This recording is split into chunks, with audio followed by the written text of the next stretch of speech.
Praise be to God. தேவனுக்கு ஸ்தோத்திரம். தேவனுக்கு ஸ்தோத்திரம். For our devotion, shall we turn our Bibles to Galatians, the 4th chapter. Let us read verses 4 and 5. இன்று தியானத்திற்காக கலாத்தியர் 4ஆம் அதிகாரம் 4ஆம் 5ஆம் வசனங்களை நாம் படிப்போம். இந்த தியாನಕ್ಕಾಗಿ ಗಲಾತ್ಯ ಪತ್ರಿಕೆ 4ನೇ ಅಧ್ಯಾಯ 4ನೇ ಹಾಗೂ 5ನೇ ವಾಕ್ಯವನ್ನು ಓದೋಣ. நாம் புத்திர சுவிகாரத்தை அடையும்படி நியாயப்பிரமாணத்திற்கு கீழ்ப்பட்டவர்களை மீட்டுக் கொள்ளத்தக்கதாக காலம் நிறைவேறின போது ஸ்திரீனிடத்தில் பிறந்தவரும் நியாயப்பிரமாணத்திற்கு கீழானோருமாகிய தம்முடைய குமாரனை ದೇವನ್ ಅನುಪಿನಾರ್. ಆದರೆ ಕಾಲ ಪರಿಪೂರ್ಣವಾದಾಗ ದೇವರು ತನ್ನ ಮಗನನ್ನು ಕಳುಹಿಸಿಕೊಟ್ಟನು. ಧರ್ಮಶಾಸ್ತ್ರಧೀನರಾದವರನ್ನು ವಿಮೋಚಿಸಬೇಕೆಂತಲೂ ಪುತ್ರನ ಪದವಿಯನ್ನು ನಮಗೆ ದೊರಕಿಸಬೇಕೆಂತಲೂ ಆತನು ಸ್ತ್ರೀಯಲ್ಲಿ ಹುಟ್ಟಿದವನಾಗಿಯೂ ಧರ್ಮಶಾಸ್ತ್ರಧೀನನಾಗಿಯೂ ಬಂದನು. But when the fullness of the time was come, God sent forth his son, made of a woman, made under the law, to redeem them that were under the law, that we might receive the adoption of sons. Praise be to God. தேவனுக்கு ஸ்தோத்திரம். ದೇವರಿಗೆ ಸ್ತೋತ್ರವಾಗಲಿ. Here, writing to the church at Galatia, St. Paul speaks about the purpose for which Christ Jesus came into this world. கலாத்திய சபைக்கு இந்த நிருபத்தை எழுதும் பொழுது கர்த்தராகிய இயேசு கிறிஸ்து எந்த நோக்கத்திற்காக இந்த உலகத்தில் வந்தார் என்கிற காரியத்தை அப்போஸ்தலனாகிய பவுல் எழுதுகிறார். ಗಲಾತ್ಯದವರಿಗೆ ಅಪೊಸ್ತಲ ಪೌಲನು ಪತ್ರಿಕೆಯನ್ನು ಬರೆಯುವಾಗ ಕರ್ತನ ಯೇಸು ಕ್ರಿಸ್ತನು ಯಾವ ಉದ್ದೇಶಕ್ಕಾಗಿ ಇಹಲೋಕಕ್ಕೆ ಬಂದನು ಎಂಬುದಾಗಿ ಬರೆಯುತ್ತಿದ್ದಾರೆ. Here in this verse we read, when the fullness of the time was come. இங்கே காலம் நிறைவேறின பொழுது என்று வசனத்தில் படிக்கிறோம். ಇಲ್ಲಿ ಕಾಲವು ಪರಿಪೂರ್ಣವಾದಾಗ ಎಂಬುದಾಗಿ ಓದುತ್ತೇವೆ. From that we understand that before that there was the conscience period and the law period. இதிலிருந்து நாம் விளங்கிக் கொள்ளலாம், அதற்கு முன்பாக மனசாட்சியின் காலமும் நியாயப்பிரமாಣ காலமும் இருந்தன. ಇದರ ಮೂಲಕವಾಗಿ ನಾವು ಅರ್ಥ ಮಾಡಿಕೊಳ್ಳುತ್ತೇವೆ, ಇದಕ್ಕೆ ಮುನ್ನ ಮನಸಾಕ್ಷಿ ಕಾಲವಾದು ಕಾಣಲ್ಪಟ್ಟಿದೆ ಎಂಬುದಾಗಿ, ನ್ಯಾಯಪ್ರಮಾಣದ ಕಾಲವು ಕಾಣಲ್ಪಟ್ಟಿದೆ ಎಂಬುದಾಗಿ ನೋಡುತ್ತೇವೆ. But then when we see that nothing worked out for the redemption of mankind, man was going on sinking in the mire of sin. ஆனால் இவை இந்த நாட்களில் மனுஷனுடைய மீட்பிற்காக அவர்கள் எடுத்துக்கொண்ட எந்த முயற்சியும் அனுகூலமாக இருக்கவில்லை. அதற்கு பதிலாக மனுஷன் பாவ ஒளையிலே இன்னும் அதிகமாக மூழ்கி கொண்டே இருந்தான். ಇದರ ಮಧ್ಯದಲ್ಲಿ ಮನುಷ್ಯನ ವಿಮೋಚನೆಗಾಗಿ ನೇಮಿಸಲ್ಪಟ್ಟ ಯಾವ ಕಾರ್ಯಗಳು ಕೈಗೂಡಿ ಬರಲಿಲ್ಲ.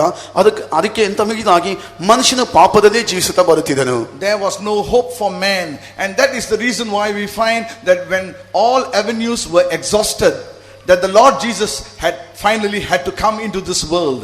மனுஷனுடைய மீட்பிற்காக எடுத்துக்கொள்ளப்பட்ட எந்த முயற்சியும் பலிக்காமல் அவைகளெல்லாம் வீணாய் போனபடினால் மனுஷனை ரட்சிக்கும்படியாக கர்த்தராகிய இயேசு கிறிஸ்து ಇறங்கி வந்தார் என்று ಮನುಷ್ಯನ ವಿಮೋಚನೆಗಾಗಿ ಕೈಗೊಂಡಂತ ಎಲ್ಲಾ ಕಾರ್ಯ ಸಹ ಅದು ವ್ಯರ್ಥವಾಗಿ ಹೋಯಿತು. ಅದಕ್ಕಾಗಿ ಕರ್ತನಾದ ಯೇಸು ಕ್ರಿಸ್ತನು ತಾನೇ ಧರೆಗಿಳಿದು ಬಂದನೆಂಬುದಾಗಿ ನೋಡುತ್ತೇವೆ. And we all know that the Lord Jesus Christ, before he came in human form into this world, he was with his heavenly Father and with the Holy Spirit in heaven.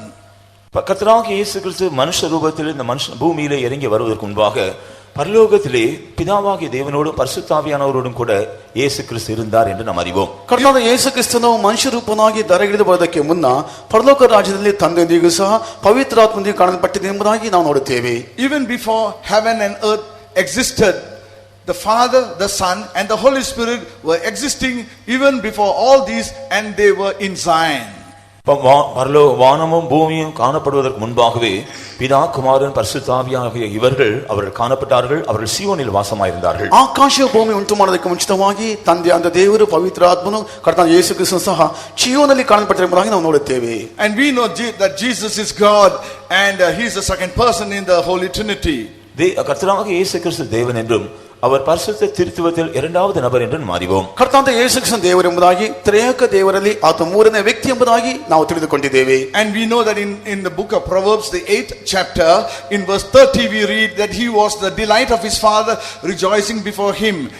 நாம் நீதிமொழிகள் 8ஆம் அதிகாரம் 30ஆம் வசனத்தில் படிக்கும் பொழுது அவர் பிதாவின் மனமகிழ்ச்சியா இருந்து எப்பொழுதும் அவர் சமூகத்தில் களி கூர்ந்து கொண்டிருந்தார் என்று அவரை குறித்து படிக்கிறோம். ಜ್ಞಾನೋಕ್ತಿಗಳ 8ನೇ ಅಧ್ಯಾಯ 30ನೇ ವಾಕ್ಯದಲ್ಲಿ ಕರ್ತನಾದ ಯೇಸು ಕ್ರಿಸ್ತನು ತಂದೆಯ ಮುದ್ದು ಮಗನಾಗಿ ಆತನಲ್ಲಿ ಆನಂದಿಸುತ್ತಾ ಇದ್ದಾನೆ ಎಂಬುದಾಗಿ ನಾವು ಓದುತ್ತೇವೆ. In verse 27, when the heavens were created, he was there. In verse 23 we read, when the earth was created, he was there. 27ஆம் வசனத்தில் வானங்கள் சிருஷ்டிக்கப்பட்ட பொழுது அவர் அங்கே இருந்தார் என்றும் 23ஆம் வசனத்திலே பூமி சிருஷ்டிக்கப்பட்ட பொழுதும் அவர் அங்கே இருந்தார் என்று நாம் படிக்கிறோம். 25ನೇ ವಾಕ್ಯದಲ್ಲಿ ಆಕಾಶ ಉಂಟು ಮಾಡುವಾಗ ಆತನ ಇದ್ದನು ಎಂಬುದಾಗಿ, 23ನೇ ವಾಕ್ಯದಲ್ಲಿ ಭೂಮಿ ಉಂಟು ಮಾಡಿದಾಗ ಆತನ ಅಲ್ಲಿ ಇದ್ದನು ಎಂಬುದಾಗಿ ನೋಡುತ್ತೇವೆ. From that we understand that the Lord Jesus eternal as his heavenly Father and the Holy Spirit are.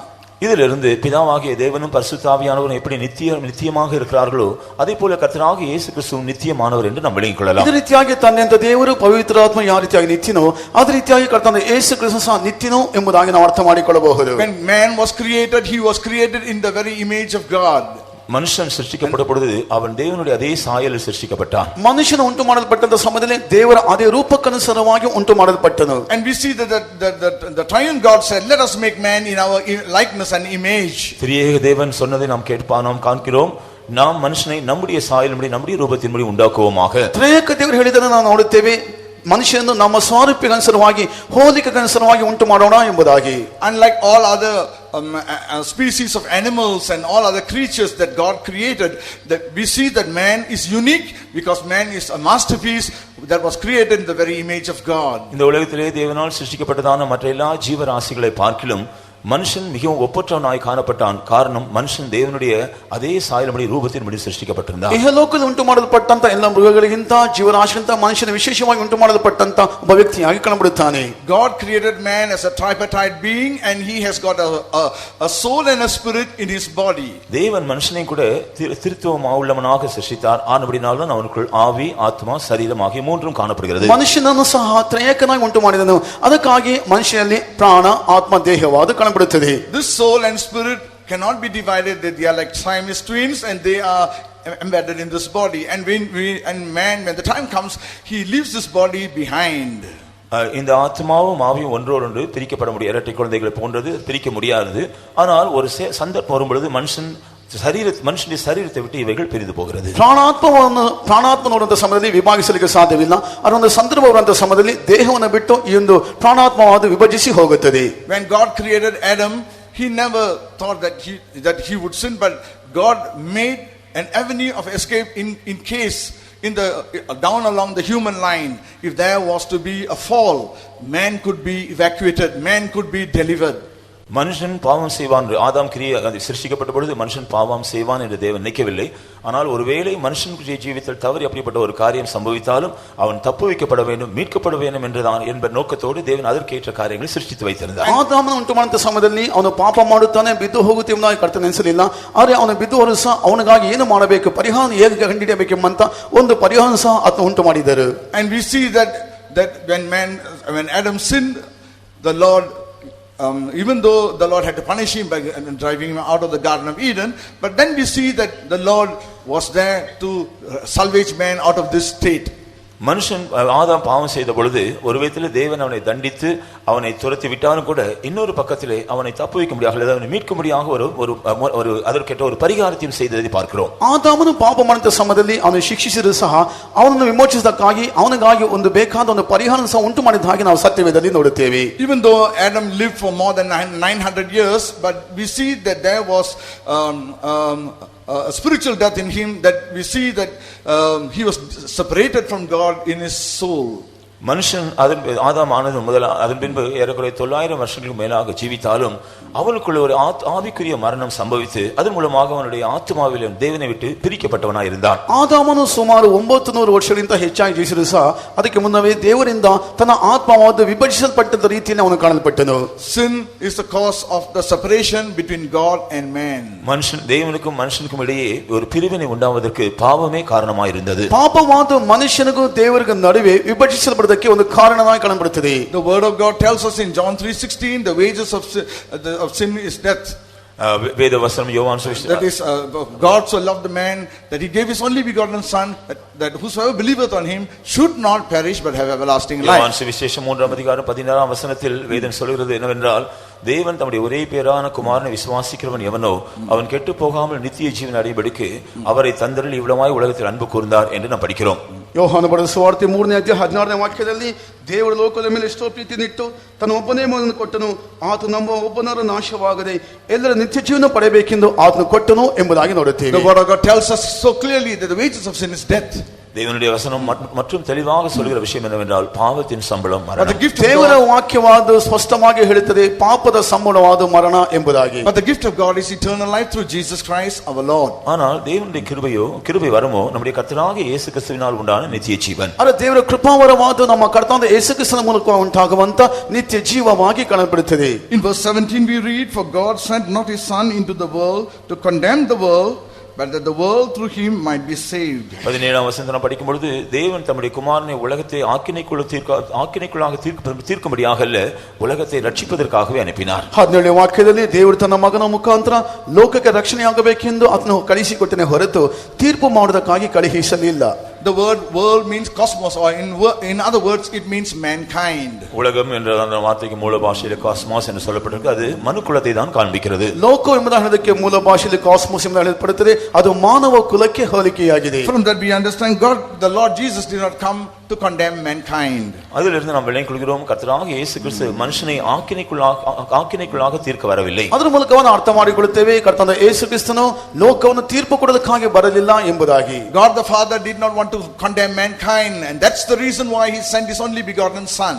தேவன் மனுக்குலத்தை ஆக்கினைக்குள்ளாக தீர்க்க விரும்பவில்லை. அந்த காரணத்தின் நிமித்தமாகவே அவர் தம்முடைய ஒரே பேரான குமாரனை அனுப்பினார். ಮಾನವರ್ಗವನ್ನು ನ್ಯಾಯ ತೀರಿಸೋದಕ್ಕಾಗಿ ಯೇಸು ಬರಲಿಲ್ಲ, ಅದಕ್ಕಾಗಿ ಅವರನ್ನು ರಕ್ಷಿಸೋದಕ್ಕಾಗಿ ಯೇಸು ಬಂದೆಂಬುದನ್ನು ನಾವು ನೋಡುತ್ತೇವೆ. That mankind through the Lord Jesus Christ might be salvaged or be saved. மனுஷனால் கர்த்தராகிய இயேசு கிறிஸ்து மூலமாக மனுக்குலமானது மீட்கப்படும்படியாக ரட்சிக்கப்படும்படியாக அதை அனுப்பி செய்தார். ಕರ್ತನಾದ ಯೇಸು ಕ್ರಿಸ್ತನ ಮೂಲಕವಾಗಿ ಮಾನವ ವರ್ಗದವರು ರಕ್ಷಿಸಲ್ಪಡಬೇಕೆಂಬುದಾಗಿ ದೇವರು ಆ ರೀತಿಯಾಗಿ ಮಾಡಿದರು. Today also we see the Lord is working so vigorously to save man. இந்த நாட்களிலும் கூட மனுஷனை ரட்சிக்கும்படியாக தேவன் மிகவும் பயங்கரமான விதத்தில் கிரியை செய்கிறதை நாம் பார்க்கலாம். ಈ ದಿನಗಳಲ್ಲಿ ಸಹ ಮನುಷ್ಯ ರಕ್ಷಣೆಗಾಗಿ ದೇವರ ಹೆಚ್ಚಾಗಿ ನಡೆಸುವಂತದ್ದು ನಾವು ಕಾಣುತ್ತಿದ್ದೇವೆ. Praise be to God. தேவனுக்கு ஸ்தோத்திரம். ದೇವರಿಗೆ ಸ್ತೋತ್ರ. Today when we look at the state of mankind, man is in a very deplorable and in a very wretched and miserable state. இன்றைக்கு மனுஷனுடைய நிலைமையை நாம் கவனித்து பார்த்தால் அவன் பரிதவிக்கப்படத்தக்கவனாக நிர்பந்தமாக நம்பிக்கையற்ற நிலைமையில் இருக்கிறதை பார்க்கலாம். ಇಂದು ಮನುಷ್ಯನಂತ ಸಮಯದಲ್ಲಿ ತಿರಸ್ಕಲ್ಪಟ್ಟವನಾಗಿ ತಳ್ಳಲ್ಪಟ್ಟವನಾಗಿ ದುರವಸ್ಥೆಯಲ್ಲಿ ದೌರ್ಭಾಗ್ಯದಲ್ಲಿ ಕಾಣப்படுವಂತ ವ್ಯಕ್ತಿಯಾಗಿ ಕಾಣುತ್ತೇವೆ. But the Lord Jesus Christ came with a great hope for mankind. ஆனால் மனுக்குலத்துக்கு ஒரு பெரிய நோக்கத்தோடு ஒரு நம்பிக்கை கொடுக்கும்படியாக இயேசு கிறிஸ்து வந்தார். ಮನುಷ್ಯರಿಗೆ ಒಂದು ನಿರೀಕ್ಷಣೆ ಕೊಡುವಂತ ಉದ್ದೇಶದೊಂದಿಗೆ ಕರ್ತನಾದ ಯೇಸು ಕ್ರಿಸ್ತನು ಆಗಮಿಸಿದರು. No matter what the spiritual state of a man may be, when he turns to God with a repentant and with a contrite heart, the Lord accepts him. ஒரு மனுஷனுடைய ஆவிக்குரிய நிலவரம் என்னவா இருந்தாலும் சரி, ஆனால் அவன் தேவனுடைய பட்சத்தில் உண்மையான மனஸ்தாபத்தோடு உண்மையான ஒரு விசுவாசத்தோடு திரும்பும் பொழுது தேவன் அவனை ரட்சிக்கிறார், அவனை ஆசீர்வதிக்கிறார். ಒಬ್ಬ ಮನುಷ್ಯನ ಜೀವಿತದ ಸ್ಥಿತಿ ಹೇಗಿದ್ರೂ ಸಹ ಅವನು ನಿಜವಾದ ರೀತಿಯಲ್ಲಿ ತಮ್ಮ ತಗ್ಗಿಸಲ್ಪಟ್ಟವನಾಗಿ ಜಜ್ಜಲ್ಪಟ್ಟವನಾಗಿ ಮಾನಸಾಂತರ ಹೊಂದಿದ್ದಾರೆ, ಕರ್ತನು ರಕ್ಷಿಸುತ್ತಾರೆ, ಅವನನ್ನು ಆಶೀರ್ವದಿಸುತ್ತಾರೆ. The word of God clearly defines and tells us that the soul that sinneth it shall die, or it will be separated eternally from God. வேதவசனம் தெளிவாக நமக்கு சொல்கிற விஷயம் என்னவென்றால் பாவம் செய்கிற ஆத்மா சாகும், அதாவது தேவனை விட்டு என்றென்றைக்குமாக அது பிரிக்கப்பட்டு விடும். ಸತ್ಯವೇದ ಹೇಳುತ್ತದೆ, ಪಾಪ ಮಾಡುವಂತ ಆತ್ಮವಾದ ಸಾಯಲೇಬೇಕು, ಅದರ ಅರ್ಥವಾದ ದೇವರಿಂದ ದೂರವಾಗಿ ವಿಭಜಿಸಲ್ಪಡುತ್ತದೆ ಎಂಬುದಾಗಿ. It has never been in the mind of God that man should be destroyed. மனுஷன் அழிக்கப்பட வேண்டும் என்பது தேவனுடைய மனதில் இருந்த ஒரு விஷயமே அல்ல. ಮನುಷ್ಯನು ನಾಶವಾಗಿ ಹೋಗಬೇಕೆಂಬಂತ ಉದ್ದೇಶವಾದ ದೇವರ ಮನಸ್ಸಿನಲ್ಲಿ ಕಾಣಲ್ಪಡಲಿಲ್ಲ. And that's why the Lord says in Ezekiel chapter 18 verse 28. எசேக்கியேல் 23.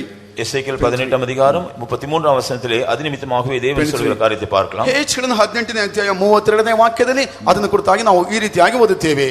மனம் திரும்புங்கள், அப்பொழுது பிழைப்பீர்கள், சாகிறவனுடைய சாவை நான் விரும்புகிறதில்லை என்று கர்த்தராகிய ஆண்டவர் சொல்கிறார். ಸಾಯುವವರ ಸಾವಿನಲ್ಲಿ ನನಗೆ ಸಂತೋಷವಿಲ್ಲ, ತಿರುಗಿಕೊಂಡು ಬಾಳಿರಿ, ಇದು ಕರ್ತನಾದ ಯೆಹೋವನ ನುಡಿ. Have I any pleasure at all that the wicked should die, saith the Lord God, and not that he should return from his ways and live? Praise be to God. தேவனுக்கு ஸ்தோத்திரம். ದೇವರಿಗೆ ಸ್ತೋತ್ರ. Here in the word of God, the Lord clearly defines and he says, தேவனுடைய வசனத்திலே தெளிவாக இங்கே தேவன் சொல்கிறது என்னவென்றால், ದೇವರ ವಾಕ್ಯದಲ್ಲಿ ಸ್ಪಷ್ಟವಾಗಿ ದೇವರು ನುಡಿಯುವಂತ ಕಾರ್ಯವೇನು? The Lord says, have I any pleasure that the wicked should die in his sin? ஒரு மனுஷன் துன்மார்க்கனுடைய பாவத்தில் சாகிறதில் எனக்கு எந்த சந்தோஷம் இருக்கிறதா? ಒಬ್ಬ ಮನುಷ್ಯನ ದುಷ್ಟತ್ವದಲ್ಲಿ ಸಾಯುವುದಕ್ಕೆ ನನಗೆ ಏನಾದರೂ ಇಷ್ಟ ಉಂಟೋ? So from that we know that the Lord has never had in his heart that man should be destroyed. ஆகவே தேவனுடைய இருதயத்தில் இந்த நோக்கத்தை நாம் கவனித்தால் மனுஷன் அழிக்கப்படுவது ஒருபோதும் அவருடைய மனதில் இருக்கவில்லை. ಆದ್ದರಿಂದ ದೇವರ ಹೃದಯದಿಂದ ಉದ್ದೇಶನ ಕುರಿತಾಗಿ ನೋಡಿದ ಸಮಯದಲ್ಲಿ ಮನುಷ್ಯನ ನಾಶವಾಗಿ ಹೋಗುವುದನ್ನು ಆತನು ಇಷ್ಟಪಡುವುದೇ ಇಲ್ಲ. And here we see it says the Lord God. இங்கே கர்த்தராகிய ஆண்டவர் சொல்கிறார் என்று நாம் படிக்கிறோம். ಇದು ಕರ್ತನಾದ ಯೆಹೋವನ ನುಡಿ ಎಂಬುದಾಗಿ ನೋಡುತ್ತೇವೆ. From that we know that the Father is one, God the Father is one who is full of love. இதிலிருந்து நாம் விளங்கிக் கொள்கிறோம் பிதாவாகிய தேவன் என்பவர் அன்பு நிறைந்தவராக இருக்கிறார். ಇದರಿಂದ ನಾವು ಅರ್ಥ ಮಾಡಿಕೊಳ್ಳುತ್ತೇವೆ ತಂದೆಯಾದ ದೇವರು ಪ್ರೀತಿ ಸ್ವರೂಪಿ ಎಂಬುದಾಗಿ. When we look at the character of God the Father, he depicts love. நாம் பிதாவாகிய தேவனுடைய சுபாவத்தை கவனித்தால் அவர் அன்பை வெளிப்படுத்துகிறார். ತಂದೆಯಾದ ದೇವರ ಸ್ವಭಾವ ನೋಡುತ್ತ ಸಮಯದಲ್ಲಿ ಆತನ ಪ್ರೀತಿಯನ್ನು ತೋರಿಸುತ್ತಾರೆ. And that's why the word of God says that God wants every man to return from and turn away from his sinful ways and come back to God. ஆகவே தான் தேவனுடைய வசனத்தை நாம் படிக்கும் பொழுது ஒவ்வொரு மனுஷனும் தன்னுடைய பாவ வழியை தள்ளிவிட்டு தேவனுடைய பட்சமாய் திரும்பி வர வேண்டும் என்று அவர் விரும்புகிறார். ಆದ್ದರಿಂದ ಪ್ರತಿಯೊಬ್ಬ ವ್ಯಕ್ತಿಗಳು ಸಹ ತಮ್ಮ ಪಾಪದ ಮಾರ್ಗವನ್ನು ತ್ಯಜಿಸಿ ಬಿಟ್ಟು ದೇವರ ಬಳಿಗೆ ಬರಬೇಕೆಂಬುದಾಗಿ ಆತನು ಆಶಿಸುತ್ತಾನೆ. In Acts of the Apostles, the 3rd chapter, verse 19. அப்போஸ்தலர் நடவடிக்கைகள் 3ஆம் அதிகாரம் 19ஆம் வசனம். ಅಪೊಸ್ತಲ ಕೃತ್ಯಗಳು 3ನೇ ಅಧ್ಯಾಯ 19ನೇ ವಾಕ್ಯದಲ್ಲಿ ஆனபடினாலே கர்த்தருடைய சன்னிதானத்திலிருந்து இளைப்பாறுதலின் காலங்கள் வரும்படிக்கும் முன்னே குறிக்கப்பட்ட இயேசு கிறிஸ்துவை அவர் உங்களிடத்தில் அனுப்பும்படிக்கும் ಆದುದರಿಂದ ದೇವರು ನಿಮ್ಮ ಪಾಪಗಳನ್ನು ಅಳಿಸಿ ಬಿಡುವ ಹಾಗೆ ನೀವು ಪಶ್ಚಾತ್ತಾಪಪಟ್ಟು ಆತನ ಕಡೆಗೆ ತಿರುಗಿಕೊಳ್ಳಿರಿ. ತಿರುಗಿದರೆ ದೇವರ ಸನ್ನಿಧಾನದಿಂದ ವಿಶ್ರಾಂತಿ ಕಾಲಗಳು ಒದಗಿ. Repent ye therefore and be converted, that your sins may be blotted out, when the times of refreshing shall come from the presence of the Lord. Praise be to God. தேவனுக்கு ஸ்தோத்திரம். ದೇವರಿಗೆ ಸ್ತೋತ್ರ. Here the word of God clearly defines and tells us, repent ye therefore and be converted. இங்கே தேவனுடைய வசனம் தெளிவாய் சொல்கிறது என்னவென்றால் நீங்கள் மனம் திரும்பி குணப்படுங்கள். ಇಲ್ಲಿ ದೇವರ ವಾಕ್ಯದಂತ ಸಮಯದಲ್ಲಿ ನಿಮ್ಮ ಪಾಪನ ಅಳಿಸಿಬಿಡುವ ಹಾಗೆ ನೀವು ಪಶ್ಚಾತ್ತಾಪಪಟ್ಟು ತಿರುಗಿಕೊಳ್ಳಿರಿ. We need to have a true repentance and conviction of our sins in our hearts. நம்முடைய இதயத்திலே நம்முடைய பாவங்களை பற்றி ஒரு உண்மையான உணர்வும் உண்மையான ஒரு மனசாவும் உண்டாக வேண்டும். ನಮ್ಮ ಹೃದಯದಲ್ಲಿ ನಾವು ರಕ್ಷಿಸಲ್ಪಡುವಂತೆ ನಮ್ಮ ಜೀವಿತದಲ್ಲಿ ಪಾಪದ ಕುರಿತಾದ ಸರಿಯಾದ ಅರಿವು ಉಂಟಾಗಬೇಕು, ನಂತರ ಪಶ್ಚಾತ್ತಾಪ ಉಂಟಾಗಬೇಕು. It's only when there is a true conviction and that there will be a true conversion of our soul. நம்முடைய ஆத்மாவிலே ஒரு உண்மையான ஒரு உணர்ச்சி உண்டாகும் பொழுதுதான் நம்முடைய ஆத்மாவில் ஒரு உண்மையான மனம் திரும்புதல் உண்டாக முடியும். ನಮ್ಮ ಪ್ರಾಣದಲ್ಲಿ ಸರಿಯಾದ ಗ್ರಹಿಕೆ ಉಂಟಾಗುವಾಗ ಅದರಲ್ಲಿ ಸರಿಯಾದ ರಕ್ಷಣೆ ಸಹ ಉಂಟಾಗುತ್ತದೆ. If our sins are to be blotted out, if our sins are to be forgiven, then we need to truly repent before the Lord. நம்முடைய பாவங்கள் நிவர்த்தி செய்யப்படும்படியாக, நம்முடைய பாவங்கள் மன்னிக்கப்படும்படியாக தேவனுக்கு முன்பாக நாம் உண்மையாய் மனஸ்தாபப்பட வேண்டும். ನಮ್ಮ ಪಾಪಗಳನ್ನು ಅಳಿಸಿ ಬಿಡುವುದಕ್ಕಾಗಿ, ನಮ್ಮ ಪಾಪಗಳನ್ನು ಕ್ಷಮಿಸಲ್ಪಡುವುದಕ್ಕಾಗಿ ಖಂಡಿತವಾಗಿ ದೇವರ ಮುಂದೆ ನಿಜವಾದ ಪಶ್ಚಾತ್ತಾಪ ಉಂಟಾಗಬೇಕು. In verse 26 we read, unto you first God, having raised up his son Jesus, sent him to bless you in turning away every one of you from his iniquities. இங்கே எல்லாரையும் அவருடைய பொல்லாங்கிலிருந்து விலக்கி உங்களை ஆசீர்வதிக்கும்படி தேவன் தம்முடைய பிள்ளையாக இயேசுவை எழுப்பி முதலாவது உங்களிடத்திற்கே அவரை அனுப்பினார் என்று நாம் 26ஆம் வசனத்தில் படிக்கிறோம். 26ನೇ ವಾಕ್ಯದಲ್ಲಿ ಮೊದಲು ನಿಮಗಾಗಿಯೇ ದೇವರು ತನ್ನ ಸೇವಕನನ್ನು ಏರ್ಪಡಿಸಿ ಈತನು ನಿಮ್ಮಲ್ಲಿ ಪ್ರತಿಯೊಬ್ಬನನ್ನು ಅವನವನ ಕೆಟ್ಟ ನಡತೆಗಳಿಂದ ತಿರುಗಿಸಿ ನಿಮ್ಮನ್ನು ಆಶಿಸಬೇಕೆಂದು ಆತನನ್ನು ಕಳಿಸಿಕೊಟ್ಟಿದ್ದಾನೆ ಎಂದು ಹೇಳಿದನು. Praise be to God. தேவனுக்கு ஸ்தோத்திரம். ದೇವರಿಗೆ ಸ್ತೋತ್ರ. So here we see Jesus came in order to forgive our sins and to deliver us from all our iniquities and from all our transgressions and sins. கர்த்தராகிய இயேசு கிறிஸ்து நம்முடைய பாவங்களை மன்னித்து நம்முடைய எல்லா கிரமங்கள் அநியாயங்கள் பொல்லாப்பிலிருந்து நம்மை விடுதலையாக்கும்படியாகவே வந்தார் என்று நாம் படிக்கிறோம். ಕರ್ತನಾದ ಯೇಸು ಕ್ರಿಸ್ತನು ನಮ್ಮ ಪಾಪವನ್ನು ಕ್ಷಮಿಸಿ ನಮ್ಮ ದ್ರೋಹಗಳಿಂದ ನಮ್ಮ ಪಾಪಗಳಿಂದ ನಮ್ಮ ತಪ್ಪುಗಳನ್ನು ಬಿಡಿಸುವುದಕ್ಕಾಗಿ ಬಂದನು ಎಂಬುದಾಗಿ ಅರ್ಥ ಮಾಡಿಕೊಳ್ಳುತ್ತೇವೆ. And not only that, we see the God the Father sent his son Jesus to bless us. அது மாத்திரமல்ல, இங்கே நாம் கவனிக்கும் பொழுது தேவன் தம்முடைய குமாரனாகிய இயேசுவை நம்மை ஆசீர்வதிக்கும்படி அனுப்பினாராம். ಅದು ಮಾತ್ರವಲ್ಲ, ತಂದೆಯಾದ ದೇವರು ತನ್ನ ಮಗನಾದ ಯೇಸುವನ್ನು ಕಳಿಸಿದ ಉದ್ದೇಶವಾದ ನಮ್ಮನ್ನು ಆಶೀರ್ವದಿಸಕ್ಕಾಗಿ ಎಂಬುದಾಗಿ ನೋಡುತ್ತೇವೆ. Not only that, in the 4th chapter verse 12 we read that there's no other salvation that is given unto man whereby we must be saved except through the name of Jesus Christ. அது மாத்திரமல்ல, அப்போஸ்தலர் நடவடிக்கைகள் 4ஆம் அதிகாரம் 12ஆம் வசனத்தில் படிக்கும் பொழுது நாம் ரட்சிக்கப்படும்படிக்கு வானத்தின் கீழே கர்த்தராகிய இயேசு கிறிஸ்துவின் நாமமே அல்லாமல் வேறொரு நாமம் கட்டளையிடப்படவில்லை. ಅದು ಮಾತ್ರವಲ್ಲ, ಅಪೊಸ್ತಲರ ಕೃತ್ಯಗಳು 4ನೇ ಅಧ್ಯಾಯ 12ನೇ ವಾಕ್ಯದಲ್ಲಿ ನಾವು ರಕ್ಷಿಸಲ್ಪಡುವಂತೆ ಆಕಾಶದ ಕೆಳಗೆ ಯೇಸು ನಾಮವಲ್ಲದೆ ಬೇರೆ ಯಾವ ನಾಮಕ್ಕೂ ಅಧಿಕಾರವಿಲ್ಲ ಎಂಬುದಾಗಿ ನೋಡುತ್ತೇವೆ. We know that great sages and great philosophers came into this world. இந்த உலகத்திலே பெரிய காரியங்களை செய்யக்கூடியதான தத்துவ ஞானிகளும் பெரிய காரியங்களை அசாத்தியமான காரியங்களை செய்யக்கூடிய அநேகர் வந்தார்கள் என்று நாம் அறிவோம். ಇಹಲೋಕದಲ್ಲಿ ಮಹಾನ್ ವ್ಯಕ್ತಿಗಳು ತತ್ವಶಾಸ್ತ್ರಿಗಳು ದೊಡ್ಡ ಕಾರ್ಯಗಳನ್ನು ಮಾಡೋದಕ್ಕಾಗಿ ಉದ್ಭವಿಸಿದರು ಎಂಬುದಾಗಿ ನಾವು ತಿಳಿದಿದ್ದೇವೆ. And we know that religion and philosophy cannot deliver man from sin. ஒரு மதமோ அல்லது ஒரு தத்துவமோ ஒரு மனுஷனை பாவத்திலிருந்து விடுதலையாக்கவே முடியாது என்று நாம் அறிகிறோம். ಮತಗಳು ತತ್ವಶಾಸ್ತ್ರಗಳು ಒಬ್ಬ ಮನುಷ್ಯನನ್ನು ಪಾಪದಿಂದ ವಿಮೋಚಿಸಲಿಕ್ಕೆ ಸಾಧ್ಯವಿಲ್ಲ ಎಂಬುದಾಗಿ ನಾವು ತಿಳಿದುಕೊಂಡಿದ್ದೇವೆ. And that's the reason why we see that Jesus is the only one who came into this world and he lived a holy life. He did no sin, knew no sin, and there was no sin even in his birth, that he became a sacrifice for us. ஆனபடியால்தான் கர்த்தராகிய இயேசு கிறிஸ்து இந்த உலகத்தில் வந்து ஜீவித்த பொழுது பாவம் செய்யாதவராக, பாவம் அறியாதவராக, பாவம் இல்லாதவராய் பரிசுத்தமாய் ஜீவித்து நமக்காக அவர் தம்மை பலியாய் ஒப்பு கொடுத்தார் என்று நாம் அறிவோம். ಅದಕ್ಕಾಗಿ ಕರ್ತನಾದ ಯೇಸು ಕ್ರಿಸ್ತನ ಲೋಕಕ್ಕೆ ಬಂದಂತ ಸಮಯದಲ್ಲಿ ಆತನು ಪಾಪವಿಲ್ಲದೆ, ಪಾಪವನ್ನು ಮಾಡದ ಹಾಗೆ, ಪಾಪದ ಯಾವ ಕಾರ್ಯ ಆತ ಇಲ್ಲದ ಹಾಗೆ, ಪಾಪ ಜ್ಞಾನವಿಲ್ಲದವರಾಗಿ ನಮಗಾಗಿ ಯಜ್ಞವಾಗಿ ಸಮರ್ಪಿಸರು ಎಂಬುದಾಗಿ ನಾವು ನೋಡುತ್ತೇವೆ. Praise be to God. ದೇವನಿಗೆ ಸ್ತೋತ್ರ. ದೇವರಿಗೆ ಸ್ತೋತ್ರ. As we know that in Romans 6:23 we read all have sinned and come short of the glory of God. நாம ரோமர் 6ஆம் அதிகாரம் 3ஆம் அதிகாரத்தில் படிக்கிறது போல எல்லாரும் பாவம் செய்து தேவ மகிமை அற்று போனார்கள் என்று படிக்கிறோம். ನಾವು ರೋಮಪುರಕ್ಕೆ ಬರೆದ ಪತ್ರಿಕೆ 6ನೇ ಅಧ್ಯಾಯದಲ್ಲಿ ನೋಡುವಂತ ಸಮಯದಲ್ಲಿ ಎಲ್ಲರೂ ಪಾಪವನ್ನು ಮಾಡಿ ದೇವರ ಮಹಿಮೆಯನ್ನು ಕಳಕೊಂಡರು ಎಂಬುದಾಗಿ ನೋಡುತ್ತೇವೆ. From that we know that all of mankind, every man that is born into this world is born a sinner. இதிலிருந்து மனுக்குலம் முழுவதும், அதாவது இந்த உலகத்தில் பிறந்த ஒவ்வொரு மனுஷனும் பாவத்தில் பிறந்திருக்கிறான் என்று நாம் அறியலாம். ಇದರಿಂದ ಮನುಷ್ಯನಾಗಿ ಹುಟ್ಟಿದಂತ ಪ್ರತಿಯೊಬ್ಬನು ಸಹ ಪಾಪದಲ್ಲಿ ಹುಟ್ಟಿದ್ದಾನೆ ಎಂಬುದಾಗಿ ನಾವು ತಿಳಿದುಕೊಳ್ಳುತ್ತೇವೆ. Man is a sinner by birth and man is a sinner by works or action.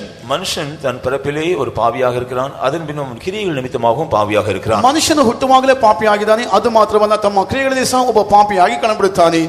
And that's why we see that even the psalmist, when he speaks about it, he says, in sin has my mother conceived me. ஆகவேதான் சங்கீதக்காரன் தன்னுடைய பிறப்பை பற்றி சொல்லும் பொழுது என்னுடைய தாய் என்னை பாவத்தில் கர்ப்பம் தரித்தாள் என்று சொல்கிறார். ಅದಕ್ಕಾಗಿ ಕೀರ್ತನೆಗಾರನು ಹೇಳುವಂತ ಸಮಯದಲ್ಲಿ ನನ್ನ ತಾಯಿಯವರು ಪಾಪದಲ್ಲಿ ಗರ್ಭ ಧರಿಸಿರುವುದಾಗಿ ಆತನು ಹೇಳುತ್ತಾನೆ.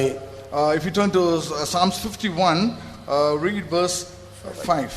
51ஆம் சங்கீதம் 5ஆம் வசனம். 51ನೇ ಕೀರ್ತನೆಗಳು 5ನೇ ವಾಕ್ಯ. இதோ நான் துர்க்குணத்தில் உருவானேன், என் தாய் என்னை பாவத்தில் கற்பம் தரித்தாள். ಹುಟ್ಟಿದಂದಿನಿಂದ ನಾನು ಪಾಪಿಯೇ, ಮಾತೃ ಗರ್ಭವನ್ನು ಹೊಂದಿದ ದಿನದಿಂದ ದ್ರೋಹಿಯೇ. Behold, I was shapen in iniquity, and in sin did my mother conceive me. Praise be to God. தேவனுக்கு ஸ்தோத்திரம். ದೇವರಿಗೆ ಸ್ತೋತ್ರ. From that we understand that sin is in us even from our very conception.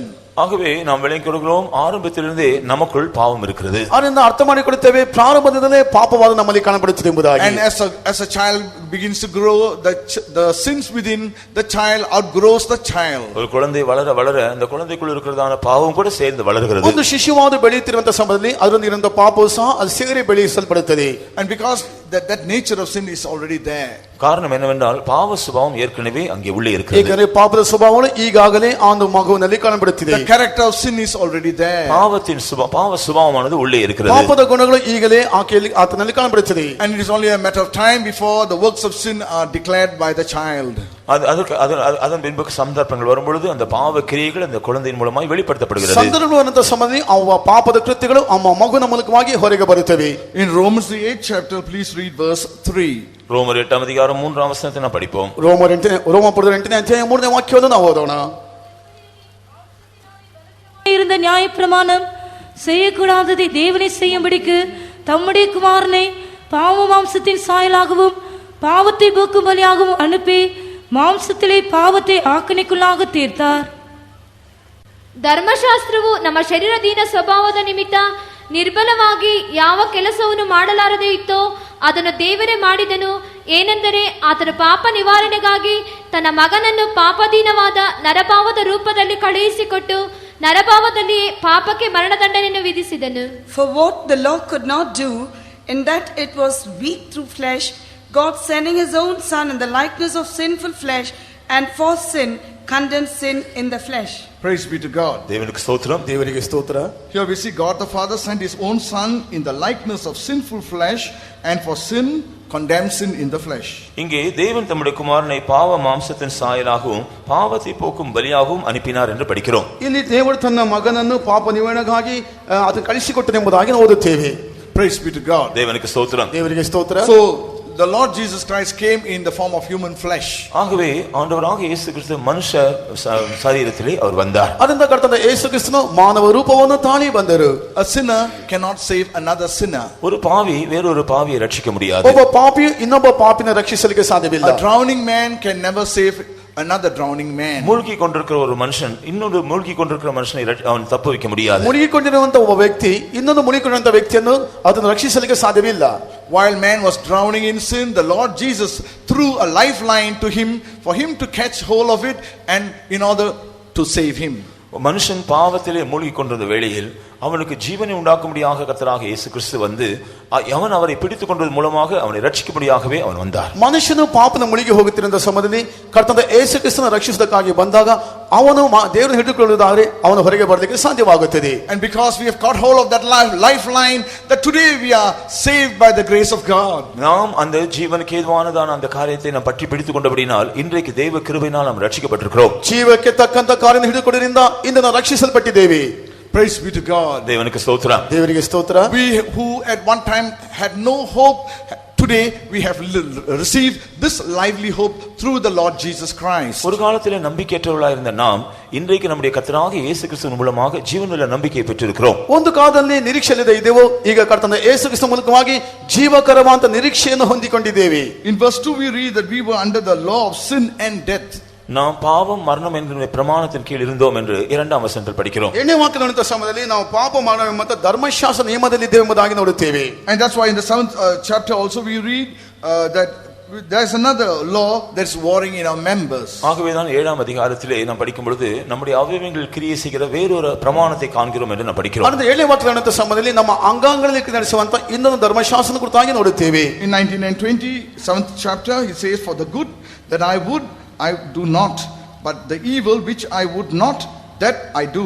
Now if I do that I would not, it is no more I that do it, but sin that dwelleth in me. 7ஆம் அதிகாரம் 19ஆம் வசனத்தை படிக்கும் பொழுது, ஆகையால் நான் விரும்புகிற நன்மையை செய்யாமல் விரும்பாத தீமையை செய்கிறேன். அந்தபடி நான் விரும்பாததை நான் செய்தால் நான் அல்ல, எனக்குள்ளே வாசமாயிருக்கிற பாவமே அப்படி செய்கிறது என்று படிக்கிறோம். 7ನೇ ಅಧ್ಯಾಯ 19ನೇ ವಾಕ್ಯದಲ್ಲಿ ನಾನು ಮೆಚ್ಚುವ ಒಳ್ಳೆಯ ಕಾರ್ಯವನ್ನು ಮಾಡದೆ ಮೆಚ್ಚುತ್ತಿರುವ ಕೆಟ್ಟ ಕಾರ್ಯವನ್ನೇ ಮಾಡುವನಾಗಿದ್ದೇನೆ. ಮಾಡಬಾರದು ಎನ್ನುವ ಕೆಲಸವನ್ನು ನಾನು ಮಾಡಿದರೆ ಅದು ಮಾಡಿದವನು ಇನ್ನು ನಾನಲ್ಲ ಎಂಬುದಾಗಿ ನೋಡುತ್ತೇವೆ. So it's a law of sin that is working in our members. நம்முடைய அவயவங்களிலே பாவ பிரமாணம் என்ற ஒரு பிரமாணம் கிரியை செய்து கொண்டிருக்கிறது. ನಮ್ಮ ಅಂಗಾಂಗಗಳಲ್ಲಿ ಪಾಪವೆಂಬಂತ ನಿಯಮವಾದು ಕ್ರಿಯೆ ನಡೆಸುತ್ತಾ ಇದೆ. In verse 23 says, for I see another law in my members, warring against the law of my mind and bringing me into captivity to the law of sin which is in my members. 23ஆம் வசனத்திலே என் மனதின் பிரமாணத்துக்கு விரோதமாக போராடுகிற வேறொரு பிரமாணத்தை என் அவயவங்களில் இருக்க காண்கிறேன், அது என் அவயவங்களில் உண்டாயிருக்கிற பாவ பிரமாணத்துக்கு என்னை சரியாக்கிக் கொள்கிறது. 23ನೇ ವಾಕ್ಯ, ಅದು ನನ್ನ ಮನಸ್ಸಿನಲ್ಲಿರುವ ನಿಯಮಕ್ಕೆ ವಿರುದ್ಧವಾಗಿ ಕಾದಾಡಿ ನನ್ನನ್ನು ಸೆರೆ ಹಿಡಿದು ನನ್ನ ಅಂಗಗಳಲ್ಲಿರುವ ಪಾಪದ ನಿಯಮಕ್ಕೆ ವಶ ಮಾಡುವಂತದಾಗಿದೆ ಎಂಬುದಾಗಿ ನೋಡುತ್ತೇವೆ. So here we see that the law of sin captivates the fallen man. இங்கே பாவ பிரமாணமானது விழுந்து போன மனுஷனை சரியாக்குகிறது என்று படிக்கிறோம். ಇಲ್ಲಿ ನಾವು ನೋಡುತ್ತೇವೆ ಪಾಪದ ನಿಯಮವಾದು ಬಿದ್ದಂತ ಮನುಷ್ಯನ ಸೆರೆಯಾಗಿ ಕೊಂಡು ಹೋಗುತ್ತದೆ ಎಂಬುದಾಗಿ ನೋಡುತ್ತೇವೆ. That's why we need to have the assurance of the forgiveness of sins in our lives. அப்படினால் தான் நம்முடைய ஜீவியத்தில் பாவ மன்னிப்பின் நிச்சயத்தை நாம் பெற்றுக்கொள்ள வேண்டியது அவசியமா இருக்கிறது. ಆದ್ದರಿಂದ ನಮ್ಮ ಜೀವಿತದಲ್ಲಿ ಪಾಪ ಕ್ಷಮಾಪಣೆಯ ನಿಶ್ಚಯವನ್ನು ಹೊಂದಿಕೊಳ್ಳುವುದು ಅಗತ್ಯವಾಗಿದೆ. So not only should we confess our sins, but we should receive that assurance that our sins are forgiven. அப்படினால் நம்முடைய பாவங்களை அறிக்கை செய்கிறது மாத்திரமல்ல, நம்முடைய பாவங்கள் மன்னிக்கப்பட்டன என்ற நிச்சயத்தை நாம் பெற்றுக்கொள்ள வேண்டும். ಆದ್ದರಿಂದ ನಮ್ಮ ಪಾಪಗಳನ್ನು ಅರಿಕೆ ಮಾಡುವುದು ಮಾತ್ರವಲ್ಲ, ಪಾಪ ಕ್ಷಮಾಪಣೆಯ ನಿಶ್ಚಯವನ್ನು ಸಹ ನಾವು ಹೊಂದಿಕೊಳ್ಳಬೇಕು. And we see the law of the spirit of life through Jesus Christ has delivered us. ஆனால் கிறிஸ்து இயேசுவுக்குள் ஆவியின் பிரமாணம், ಜೀವನದಲ್ಲಿ ಆವಿಯ ಪ್ರಮಾಣ ನಮ್ಮೈ ಬಿಡುದಲೆಯಾಗುತ್ತದೆ ಎಂದು ನಾವು படிக்கிறோம். ಅದು ಕ್ರಿಸ್ತ ಯೇಸು ಮೂಲಕವಾಗಿ ಜೀವವುಳ್ಳಂತ ಆತ್ಮಿಕ ರೀತಿಯಂತ ಒಂದು ನಿಯಮವಾದ ನಮ್ಮನ್ನು ಬಿಡಿಸುತ್ತದೆ ಎಂಬುದಾಗಿ ನೋಡುತ್ತೇವೆ. And that's why in verse 1 we read, there is therefore now no condemnation to them which are in Christ Jesus, who walk not after the flesh but after the spirit. ஆகவே தான் 8ஆம் அதிகாரம் 1ஆம் வசனத்திலே, ஆனபடியால் கிறிஸ்து இயேசுக்குட்பட்டவர்களாய் இருந்து மாம்சத்தின்படி நடவாமல் ஆவியின்படி நடக்கிறவர்களுக்கு ஆக்கினை தீர்ப்பில்லை என்று ನಾವು படிக்கிறோம். 8ನೇ ಅಧ್ಯಾಯ 1ನೇ ವಾಕ್ಯದಲ್ಲಿ, ಆದದರಿಂದ ಕ್ರಿಸ್ತ ಯೇಸುವಿನಲ್ಲಿರುವವರಿಗೆ ಅಪರಾಧ ನಿರ್ಣಯವು ಈಗ ಇಲ್ಲವೇ ಇಲ್ಲ ಎಂಬುದಾಗಿ ನೋಡುತ್ತೇವೆ. Praise be to God. ದೇವನಿಗೆ ಸ್ತೋತ್ರ. ದೇವರಿಗೆ ಸ್ತೋತ್ರ. We see that the carnal mind is enmity to God. ಮಾಂಸ ಸಿಂಧೆ ದೇವನಿಗೆ ವಿರೋಧமான ಪகை ಎಂದು ನಾವು படிக்கிறோம். ಶಾರೀರಿಕವಾದ ಜೀವನವಾದು ಕರ್ತನಿಗೆ ವಿರೋಧವಾದ ಶತ್ರುತ್ವ ಎಂಬುದಾಗಿ ನೋಡುತ್ತೇವೆ. In verse 6 we read, for to be carnally minded is death, but to be spiritually minded is life and peace. 6ஆம் வசனத்திலே மாம்ಸ ಸಿಂಧೆ ಮರಣம், ಆವಿயின் ಸಿಂಧೆಯೋ ಜೀವನಂ ಸಮಾಧಾನವುಮಾಂ ಎಂದು படிக்கிறோம். 6ನೇ ವಾಕ್ಯದಲ್ಲಿ ಶರೀರಭಾವದವರ ಮೇಲೆ ಮನಸ್ಸಿರುವುದು ಮರಣ, ಪವಿತ್ರಾತ್ಮನ ಮೇಲೆ ಮನಸ್ಸಿರುವುದು ಜೀವವು ಮನಃಶಾಂತಿಯೂ ಆಗಿದೆ. Because the carnal mind is enmity against God, for it is not not subject to the law of God, neither indeed it can be. எப்படியெனில் மாம்ச தேவனுக்கு விரோதமான பகை அது தேவனுடைய நியாயப்பிரமாணத்துக்கு கீழ்ப்படியாமலும் கீழ்ப்படிய கூடாமலும் இருக்கிறது. ಯಾಕಂದ್ರೆ ಶರೀರಭಾವವುಗಳ ಮೇಲೆ ಮನಸ್ಸಿಡುವುದು ದೇವರಿಗೆ ಶತ್ರುತ್ವವು, ಅಂತ ಮನಸ್ಸು ದೇವರ ನೇಮಕ್ಕೆ ಒಳಪಡುವುದು ಇಲ್ಲ, ಒಳಪಡಕ್ಕಾಗುವುದು ಇಲ್ಲ ಎಂಬುದಾಗಿ ನೋಡುತ್ತೇವೆ. Praise be to God. தேவனுக்கு ஸ்தோத்திரம். ದೇವರಿಗೆ ಸ್ತೋತ್ರ. That's why we see that the Lord Jesus Christ came in the form of sinful man. ஆகவேதான் பாவ மாம்சத்தின் சாயலாக கர்த்தராகிய இயேசு கிறிஸ்து வந்தார் என்று நாம் படிக்கிறோம். ಅದಕ್ಕಾಗಿ ಕರ್ತನಾದ ಯೇಸು ಕ್ರಿಸ್ತನು ಪಾಪದ ಸ್ವರೂಪದಂತ ಮನುಷ್ಯನಾಗಿ ಬಂದನೆಂಬುದಾಗಿ ನೋಡುತ್ತೇವೆ. Next we see that he was made of a woman under the law. அவர் அடுத்தபடியாக நியாயப்பிரமாணத்தின்படி ஒரு ஸ்திரீயினால் உருவாக்கப்பட்டார். ನಂತರ ಧರ್ಮಶಾಸ್ತ್ರ ಅನುಸಾರವಾಗಿ ಒಬ್ಬ ಸ್ತ್ರೀಯಿಂದ ಉತ್ಪತ್ತಿ ಮಾಡಲ್ಪಟ್ಟನೆಂಬುದಾಗಿ ನೋಡುತ್ತೇವೆ. For Jesus to be born into this world, or for him to enter into this world, he needed a body. கர்த்தராகிய இயேசு கிறிஸ்து இந்த உலகத்தில் பிறப்பதற்காக, இந்த உலகத்தில் பிரவேசிப்பதற்காக அவருக்கு ஒரு சரீரம் அவசியமாயிருந்தது. ಕರ್ತನಾದ ಯೇಸು ಕ್ರಿಸ್ತನು ಈ ಲೋಕಕ್ಕೆ ಪ್ರವೇಶಿಸುವುದಕ್ಕಾಗಿ, ಹುಟ್ಟುವುದಕ್ಕಾಗಿ ಆತನಿಗೆ ಒಂದು ದೇಹವಾದ ಅಗತ್ಯವಾಗಿತ್ತು. And that's why we see that the Virgin Mary was the only person at the time who lived a sinless, to live a holy life, a person who was the right vessel for Christ to be born. அப்படினாலும் அந்த நாட்டில் தீட்டுப்படாதவளாக பரிசுத்தமாக கன்னிமரியாள் ஜீவித்தாள் என்றும் அது நிமித்தமாக அவள் கர்த்தராகிய இயேசு கிறிஸ்து அவள் மூலமாக வெளிப்படுவதற்கு அவள் பாத்திரமுள்ளவளாக இருந்தாள் என்று நாம் காண்கிறோம். ಅದಕ್ಕಾಗಿ ಕನ್ನಿಕೆಯಾದಂತ ಮರಿಯಳ ಮೂಲಕವಾಗಿ ಯೇಸು ಹುಟ್ಟಿದರು. ಅದಕ್ಕೆ ಆಕೆಯ ಪಾತ್ರನಾಗಿ ಕಾಣಲ್ಪಟ್ಟಿದ್ದಳು. ಆಕೆಯ ಯಾವ ರೀತಿಯ ಪಾಪಗಳು, ಪಾಪದ ಸ್ವಭಾವಗಳು, ಯಾವ ರೀತಿಯ ಅಶುದ್ಧಗಳು, ಹೊಲೆಗಳು ಕಾಣಲ್ಪಡಲಿಲ್ಲ ಎಂಬುದಾಗಿ ನೋಡುತ್ತೇವೆ. And we know that the Lord Jesus Christ was born and he was given the name Jesus in Matthew's Gospel, the first chapter, verse 21, we read, he was given the name Jesus because he shall save his people from their sins. கர்த்தராகிய இயேசு கிறிஸ்து உலகத்தில் பிறந்த பொழுது அவருக்கு இயேசு என்ற பெயரிடப்பட்டது. காரணம் அவர் தம்முடைய ஜனங்களுடைய பாவங்களை நீக்கி அவர்களை ரட்சிப்பார் என்று மத்தேயு சுவிசேஷம் 1:21 படிக்கிறோம். ಮತ್ತೊಂದು ಬರೆದ ಸುವಾರ್ತೆ 1:20 ವಾಕ್ಯದಲ್ಲಿ ಕರ್ತನಾದ ಯೇಸು ಕ್ರಿಸ್ತನು ಈ ಲೋಕಕ್ಕೆ ಬಂದನೆಂಬುದಾಗಿ, ಆತನ ಪಾಪಗಳನ್ನು, ಮನುಷ್ಯರನ್ನು ಪಾಪನ ಬಿಡಿಸುತ್ತಾನೆ ಎಂಬುದಾಗಿ ನಾವು ನೋಡುತ್ತೇವೆ. We know that the Lord Jesus, he was conceived of the Holy Spirit.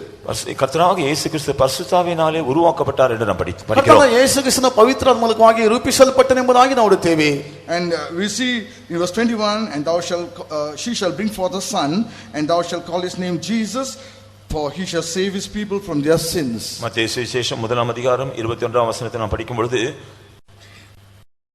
அவள் ஒரு குமாரனை பெறுவாள், அவருக்கு இயேசு என்று பெயரிடுவாயாக, ஏனெனில் அவர் தமது ஜனங்களின் பாவங்களை நீக்கி அவர்களை ரட்சிப்பார். ಮತ್ತೊಂದು ಬರೆದ ಸುವಾರ್ತೆ 1:20 ವಾಕ್ಯದಲ್ಲಿ, ಆಕೆ ಒಬ್ಬ ಮಗನನ್ನು ಹಡೆಯುವಳು, ನೀನು ಆತನಿಗೆ ಯೇಸುವನ್ನು ಹೆಸರಿಡಬೇಕು, ಯಾಕಂದರೆ ಆತನೇ ತನ್ನ ಜನರನ್ನು ಅವರ ಪಾಪಗಳನ್ನು ಬಿಡಿಸಿ ಕಾಯುವಾತನು ಎಂಬುದಾಗಿ ನೋಡುತ್ತೇವೆ. So the name Jesus means savior or redeemer. ஆகவே இயேசு என்ற பெயரின் அர்த்தம் என்னவென்றால் ரட்சகர் அல்லது மீட்பர். ಹಾಗಿದ್ದ ಯೇಸು ಎಂಬಂತ ಮಾತಿನ ಅರ್ಥಕ್ಕೆ ಅರ್ಥವಾದ ರಕ್ಷಿಸುವಾತನು, ಬಿಡಿಸುವಾತನು ಎಂಬುದಾಗಿ. The Lord Jesus Christ came to save, to salvage man, and to deliver man, to redeem man. For that purpose he came into this world. மனுஷனை ரட்சிக்கும்படியாக, மீட்கும்படியாக, விடுதலையாக்கும்படியாகவே இந்த நோக்கத்தோடே கர்த்தராகிய இயேசு கிறிஸ்து இந்த பூமியில் வந்தார். ಮನುಷ್ಯನನ್ನು ಬಿಡಿಸುವುದಕ್ಕಾಗಿ, ಆತನನ್ನು ರಕ್ಷಿಸುವುದಕ್ಕಾಗಿ, ಇಂಥ ಒಂದು ಉದ್ದೇಶಕ್ಕಾಗಿ ಕರ್ತನಾದ ಯೇಸು ಕ್ರಿಸ್ತನು ಧರೆಗಿಳಿದು ಬಂದರು. And not only that, in verse 23 also we read, and she should call his name Emmanuel, which means interpreted God is with us. அவருக்கு இம்மான் என்று பெயரிடுவாயாக, அதன் அர்த்தம் தேவன் நம்மோடு இருக்கிறார் என்பதே. ಆತನಿಗೆ ಇಮ್ಮಾನುವೇಲ್ ಎಂದು ಹೆಸರಿಡಬೇಕು, ಅದರ ಅರ್ಥವಾದ ದೇವರು ನಮ್ಮ ಕೂಡ ಇದ್ದಾನೆ ಎಂಬುದಾಗಿ ಅರ್ಥ. So from that we are able to see from one side the human aspect of the Lord Jesus Christ, and from the other the divine aspect of him, because he's God with us. இதிலிருந்து கர்த்தராகிய இயேசு கிறிஸ்துவை நாம் கவனிக்கும் பொழுது ஒரு அம்சத்திலே அவருடைய மனுஷிகமான தன்மை பார்க்கலாம், மற்றொரு அம்சத்திலே தேவன் நம்மோடு இருக்கிறார் சொன்னது நிமித்தமாக தெய்வீக அம்சத்தை நாம் பார்க்கலாம். ಇದರ ಮೂಲಕವಾಗಿ ಕರ್ತನಾದ ಯೇಸು ಕ್ರಿಸ್ತನ ಎರಡು ಅಂಶಗಳನ್ನು ನಾವು ಕಾಣಬಹುದು. ಆತನ ಶಾರೀರಿಕ ರೀತಿಯ ಅನುಭವವನ್ನು ಕೂಡ ನೋಡಬಹುದು. ಇನ್ನೊಂದು ದೇವರು ನಮ್ಮ ಕೂಡ ಇದ್ದಾನೆ ಎಂಬ ಹೇಳಿದ ಸಮಯದಲ್ಲಿ ಅದರ ಆತ್ಮಿಕ ಅನುಭವವನ್ನು ಕೂಡ ಸಹ ನಾವು ನೋಡಬಹುದು. Therefore we see that Jesus is a human being in his true form. At the same time he is also divine. அன்படினால்தான் கர்த்தராகிய இயேசு கிறிஸ்து ஒரு பக்கத்திலே ஒரு மனுஷ சாயலா இருந்தாலும் மற்றொரு பக்கத்தில் அவர் தெய்வீகமானவராகவும் இருக்கிறார். ಆದ್ದರಿಂದ ಕರ್ತನಾದ ಯೇಸು ಕ್ರಿಸ್ತನ ಸಮಯದಲ್ಲಿ ಒಂದು ರೀತಿಯಲ್ಲಿ ಮಾನುಷಿಕರಂತ ರೂಪವಾಗಿ ತಾಡಿದರೂ ಸಹ ಇನ್ನೊಂದು ಕಡೆ ಅದು ದೈವಿಕ ರೂಪದಲ್ಲಿ ಕಾಣಬರುತ್ತಾರೆ. And not only that, we see that he was made under the law to redeem them that were under the law. நியாயப்பிரமாணத்துக்கு உட்பட்டவர்களை அடிமைப்பட்டவர்களை நாம் விடுதலையாக்கும்படியாக அவர் நியாயப்பிரமாணார் என்று நாம் பிரமாணத்துக்கு உட்பட்டார் என்று நாம் படிக்கிறோம். ಧರ್ಮಶಾಸ್ತ್ರಕ್ಕೆ ಒಳಪಟ್ಟನು ಬಿಡಿಸುವುದಕ್ಕಾಗಿ ಆತನೇ ಧರ್ಮಶಾಸ್ತ್ರಿಯಾಗಿ ಮಾರ್ಪಟ್ಟನೆಂಬುದಾಗಿ ನಾವು ನೋಡುತ್ತೇವೆ. So therefore, to redeem us or to save us, he came as Jesus. ஆகவேதான் நம்மை ரட்சிக்கும்படியாக நம்மை மீட்கும்படியாக அவர் இயேசு என்ற நாமத்தில் வந்தார். ಅದಕ್ಕಾಗಿ ನಮ್ಮನ್ನು ರಕ್ಷಿಸುವುದಕ್ಕಾಗಿ ಬಿಡಿಸುವುದಕ್ಕಾಗಿ ಯೇಸು ಎಂಬಂತ ನಾಮದೊಂದಿಗೆ ಆತನ ಪ್ರತ್ಯಕ್ಷವಾದನು. Therefore, even this evening, the Lord extends his love to each and every one of us. And those of us who have still not accepted him, this is the opportunity for us to give our hearts and our lives to the Lord. ஆகவே இந்த மாலையிலும் அவர் தம்முடைய அன்பை நம்முடைய மத்தியில் அனுப்பி கொண்டிருக்கிறார். அப்படினால் இதுவரையிலும் இன்னும் அவரை அறியாதவர்கள், அவரை ஏற்றுக்கொள்ளாதவர்களும் கூட அவரை ஏற்றுக்கொள்ளும்படியாக ரட்சிக்கும்படியாக இது ஒரு ஏற்ற சந்தர்ப்பமாக இருக்கிறது. ಆದ್ದರಿಂದ ಸಂಜೆ ವೇಳೆಯಲ್ಲಿ ತನ್ನ ಪ್ರೀತಿಯನ್ನು ನಮ್ಮ ಬಳಿ ಕಳಿಸಿಕೊಡುತ್ತಿದ್ದಾರೆ. ಇದುವರೆಗೂ ಯಾರೆಲ್ಲ ರಕ್ಷಿಸಲ್ಪಡಲಿಲ್ಲವೋ, ಆತನ ಅಂಗೀಕರಿಸಲಿಲ್ಲವೋ, ಇದೊಂದು ಸುಸಮಯವಾಗಿ ಸಂದರ್ಭವಾಗಿ ಕಾಣப்படுತ್ತದೆ ಆತನನ್ನು ಅಂಗೀಕರಿಸುವುದಕ್ಕಾಗಿ. And to those who are saved, it is a good opportunity for us to renew our salvation and to renew that blessed hope and come closer to God so that his will and plan may be accomplished in our lives. ரட்சிக்கப்பட்டவர்களுக்கு கூட நம்முடைய ரட்சிப்பை புதுப்பித்துக் கொள்ளும்படியாக நமக்கு தந்திருக்கிற ஆனந்த வாக்கியத்தை புதுப்பித்துக் கொண்டு விதமாக நாம் இன்னும் அவரிடத்தில் நெருங்கி கிட்டி சேரும்படியாக இது ஒரு நல்ல சந்தர்ப்பமாக இருக்கிறது. ಈಗಾಗಲೇ ನಾವು ರಕ್ಷಿಸಲ್ಪಟ್ಟವರು ನಮ್ಮ ರಕ್ಷಣೆ ನವೀಕರಿಸಿಕೊಂಡು ನಮ್ಮ ಆನಂದವಾಗಿ ನವೀಕರಿಸಿಕೊಳ್ಳುವುದಕ್ಕೆ ಇದೊಂದು ಒಳ್ಳೆಯ ಸಂದರ್ಭವಾಗಿ ಕಾಣப்படுತ್ತದೆ. Praise be to God. தேவனுக்கு ஸ்தோத்திரம். ದೇವರಿಗೆ ಸ್ತೋತ್ರ. And we know that Jesus came for many reasons. இயேசு கிறிஸ்து பல காரணங்களுக்காக வந்தார் என்று நாம் பார்க்கிறோம். ಕರ್ತನಾದ ಯೇಸು ಕ್ರಿಸ್ತನು ಹಲವು ಕಾರಣಗಳ ನಿಮಿತ್ತ ಬಂದನೆಂಬುದಾಗಿ ನೋಡುತ್ತೇವೆ. Not only to forgive our sins, நம்முடைய பாவங்களை மன்னிக்க மாத்திரமல்ல, ನಮ್ಮ ಪಾಪಗಳನ್ನು ಕ್ಷಮಿಸುವುದಕ್ಕಾಗಿ ಮಾತ್ರವಲ್ಲ. First of all, we see in Hebrews the 7th chapter, read verse 19. எபிரேயர் 7ஆம் அதிகாரம் 19ஆம் வசனத்தை நாம் படிப்போம். ಇಬ್ರಿಯರಿಗೆ ಬರೆದ ಪತ್ರಿಕೆ 7ನೇ ಅಧ್ಯಾಯ 19ನೇ ವಾಕ್ಯವನ್ನು ಓದೋಣ. நியாயப்பிரமாணமானது ஒன்றையும் பூர்ணப்படுத்தவில்லை, அதிக நன்மையான நம்பிக்கை வருவிப்பதோ பூர்ಣப்படுத்துகிறது. அந்த ನಂಬಿಕೆயினாலே ದೇವನಿடத்தில் ಸೇರಿகிறோம். ಧರ್ಮಶಾಸ್ತ್ರವು ಯಾವುದನ್ನು ಸಿದ್ಧಿಗೆ ತಾರದೆ ಇರುವುದರಿಂದ ಮೊದಲಿದ್ದ ನಿಯಮವು ನಿರ್ಬಲವಾಗಿಯೂ ನಿಷ್ಪ್ರಯೋಜಕವಾಗಿಯೂ ಇದ್ದು ರದ್ದಾಗಿ ಹೋಯಿತು. ಅದಕ್ಕೆ ಬದಲಾಗಿ ಉತ್ತಮವಾಗಿರುವ ನಿರೀಕ್ಷಾಧಾರವು ಪ್ರಾಬಲ್ಯಕ್ಕೆ ಬಂತು. ಈ ನಿರೀಕ್ಷಾಧಾರವು ನಮ್ಮನ್ನು ದೇವರ ಸನ್ನಿಧಿಗೆ ಸೇರಿಸುವಂತದ್ದು. For the law made nothing perfect, but the bringing in of a better hope did, by the which we draw nigh unto God. Praise be to God. தேவனுக்கு ஸ்தோத்திரம். ದೇವರಿಗೆ ಸ್ತೋತ್ರ. Here the word of God clearly tells us that the law made nothing perfect. தேவனுடைய வசனம் தெளிவாக இங்கே சொல்லுகிற விஷயம் என்னவென்றால் பிரமாணமானது ஒன்றையும் பூர்ணப்படுத்தவில்லை. ಧರ್ಮಶಾಸ್ತ್ರ ಯಾವುದನ್ನು ಸಿದ್ಧಿಗೆ ತರದಂತೆ ಕಾಣಲ್ಪಟ್ಟಿದೆ ಎಂಬುದಾಗಿ ದೇವರ ವಾಕ್ಯವು ಸ್ಪಷ್ಟವಾಗಿ ಹೇಳುತ್ತದೆ. All the sacrifices that were offered during the law period, it only appeased God, but it did not deliver man from sin. பழைய ஏற்பாட்டிலே செலுத்தப்பட்டதான பலிகள் எல்லாம் ஒரு தற்காலிகமானது இருந்தது ஒழிய அது மனுஷனுடைய பாவத்தை முற்றிலுமாய் பரிகரிக்கவில்லை. ಧರ್ಮಶಾಸ್ತ್ರದಲ್ಲಿ ಸಲ್ಲಿಸಲ್ಪಟ್ಟ ಎಲ್ಲ ಯಜ್ಞಗಳು ಸಹ ಅದು ತಾತ್ಕಾಲಿಕವಾಗಿ ಕಾಣಲ್ಪಟ್ಟಿತ್ತು, ಮನುಷ್ಯನ ಪಾಪದಿಂದ ಬಿಡಿಸಲ್ಪಡಲಿಕ್ಕೆ ಸಾಧ್ಯವಾಗಲಿಲ್ಲ. And we see that the person went on again and again offering the sacrifices for sin, but to no avail. ஆனால் மனுஷனோ பாவம் செய்து மறுபடியுமாக பலிகளை செலுத்தி கொண்டிருந்து தேவனுடைய தூரமாகவே இருந்தான் என்று பார்க்கிறோம். ಮನುಷ್ಯನು ಪುನಃ ಪಾಪ ಮಾಡಿ ಯಜ್ಞವನ್ನು ಸಮರ್ಪಿಸಿ ಅವನು ದೇವರನ್ನು ಬಿಟ್ಟು ದೂರವಾಗಿ ಕಾಣಲ್ಪಟ್ಟಿದ್ದಾನೆಂಬುದಾಗಿ ನಾವು ನೋಡುತ್ತೇವೆ. But we see that the Lord Jesus Christ came with a better hope for us. ஆனால் நமக்காக அதிக மேன்மையான ஒரு நம்பிக்கையோடு கூட கர்த்தராகிய இயேசு கிறிஸ்து வந்தார். ಆದರೆ ಕರ್ತನಾದ ಯೇಸು ಕ್ರಿಸ್ತನು ನಮಗಾಗಿ ಉತ್ತಮವಾದ ನಿರೀಕ್ಷೆ ನೀಡುವುದಕ್ಕಾಗಿ ಆತನು ಬಂದನೆಂಬುದಾಗಿ ನೋಡುತ್ತೇವೆ. So through the Lord Jesus Christ we have received this blessed hope and we are able to draw nigh unto the Lord. இந்த கர்த்தராகிய இயேசு கிறிஸ்து மூலமாக நாம் ஒரு ஆனந்த வாக்கியத்தை பெற்றுக்கொண்டு தேவனிடத்தில் நெருங்கி ಸೇರುகிறோம். ಕರ್ತನಾದ ಯೇಸು ಕ್ರಿಸ್ತ ಮೂಲಕವಾಗಿ ನಿರೀಕ್ಷೆಯನ್ನು ಹೊಂದಿಕೊಂಡವರಾಗಿ ಆತ ಬಳಿಗೆ ಪಕ್ಕಕ್ಕೆ ಸಮೀಪವಾಗಿ ನಾವು ಸೇರುತ್ತೇವೆ. In Galatians the 3rd chapter, read verses 23 and 24. கலாத்தியர் 3ஆம் அதிகாரம் 23ஆம் 24ஆம் வசனங்கள். ಗಲಾತ್ಯರಿಗೆ ಬರೆದ ಪತ್ರಿಕೆ 3ನೇ ಅಧ್ಯಾಯ 23-24ನೇ ವಾಕ್ಯಗಳು. ஆதலால் விசுவாசம் வருகிறதற்கு முன்னே வெளிப்பட போகிற விசுவாசத்திற்கு ஏதுவாக நாம் அடைக்கப்பட்டவர்களாய் நியாயப்பிரமாணத்தின் கீழ் காவல் பண்ணப்பட்டிருந்தோம். இவ்விதமாக நம் விசுவாசத்தினாலே நீதிமான்கள் ஆக்கப்படுவதற்கு நியாயப்பிரமாணம் நம்மை கிறிஸ்துவினிடத்தில் வழி நடத்துகிற உபாத்தியாய் இருந்தது. ಕ್ರಿಸ್ತ ನಂಬಿಕೆ ಕಾಲ ಬರುವುದಕ್ಕೆ ಮೊದಲು ನಾವು ಮುಂದಕ್ಕೆ ಪ್ರಕಟವಾಗಬೇಕಾಗಿದ್ದ ಆ ನಂಬಿಕೆಗೆ ವಶವಾಗುವುದಕ್ಕಾಗಿ ಧರ್ಮಶಾಸ್ತ್ರದ ಕೈ ಕೆಳಗೆ ಕಾವಲಲ್ಲಿ ಮುಚ್ಚಲ್ಪಟ್ಟಿದ್ದೆವು. ಹೀಗಿರಲಾಗಿ ಧರ್ಮಶಾಸ್ತ್ರವು ನಮ್ಮನ್ನು ಕಾಯುವ ಆಳಿನಂತಾಗಿದೆ. ನಾವು ನಂಬಿಕೆಯಿಂದ ನೀತಿವಂತನೆಂಬ ನಿರ್ಣಯವನ್ನು ಹೊಂದುವುದಕ್ಕಾಗಿ ಕ್ರಿಸ್ತನಿಗೆ ಸೇರುವ ತನಕ ಅದು ನಮ್ಮನ್ನು ಕಾಯುತ್ತದೆ. Praise be to God. ದೇವನಿಗೆ ಸ್ತೋತ್ರ. ದೇವರಿಗೆ ಸ್ತೋತ್ರ. So we see here that even before faith came, we were shut under the law.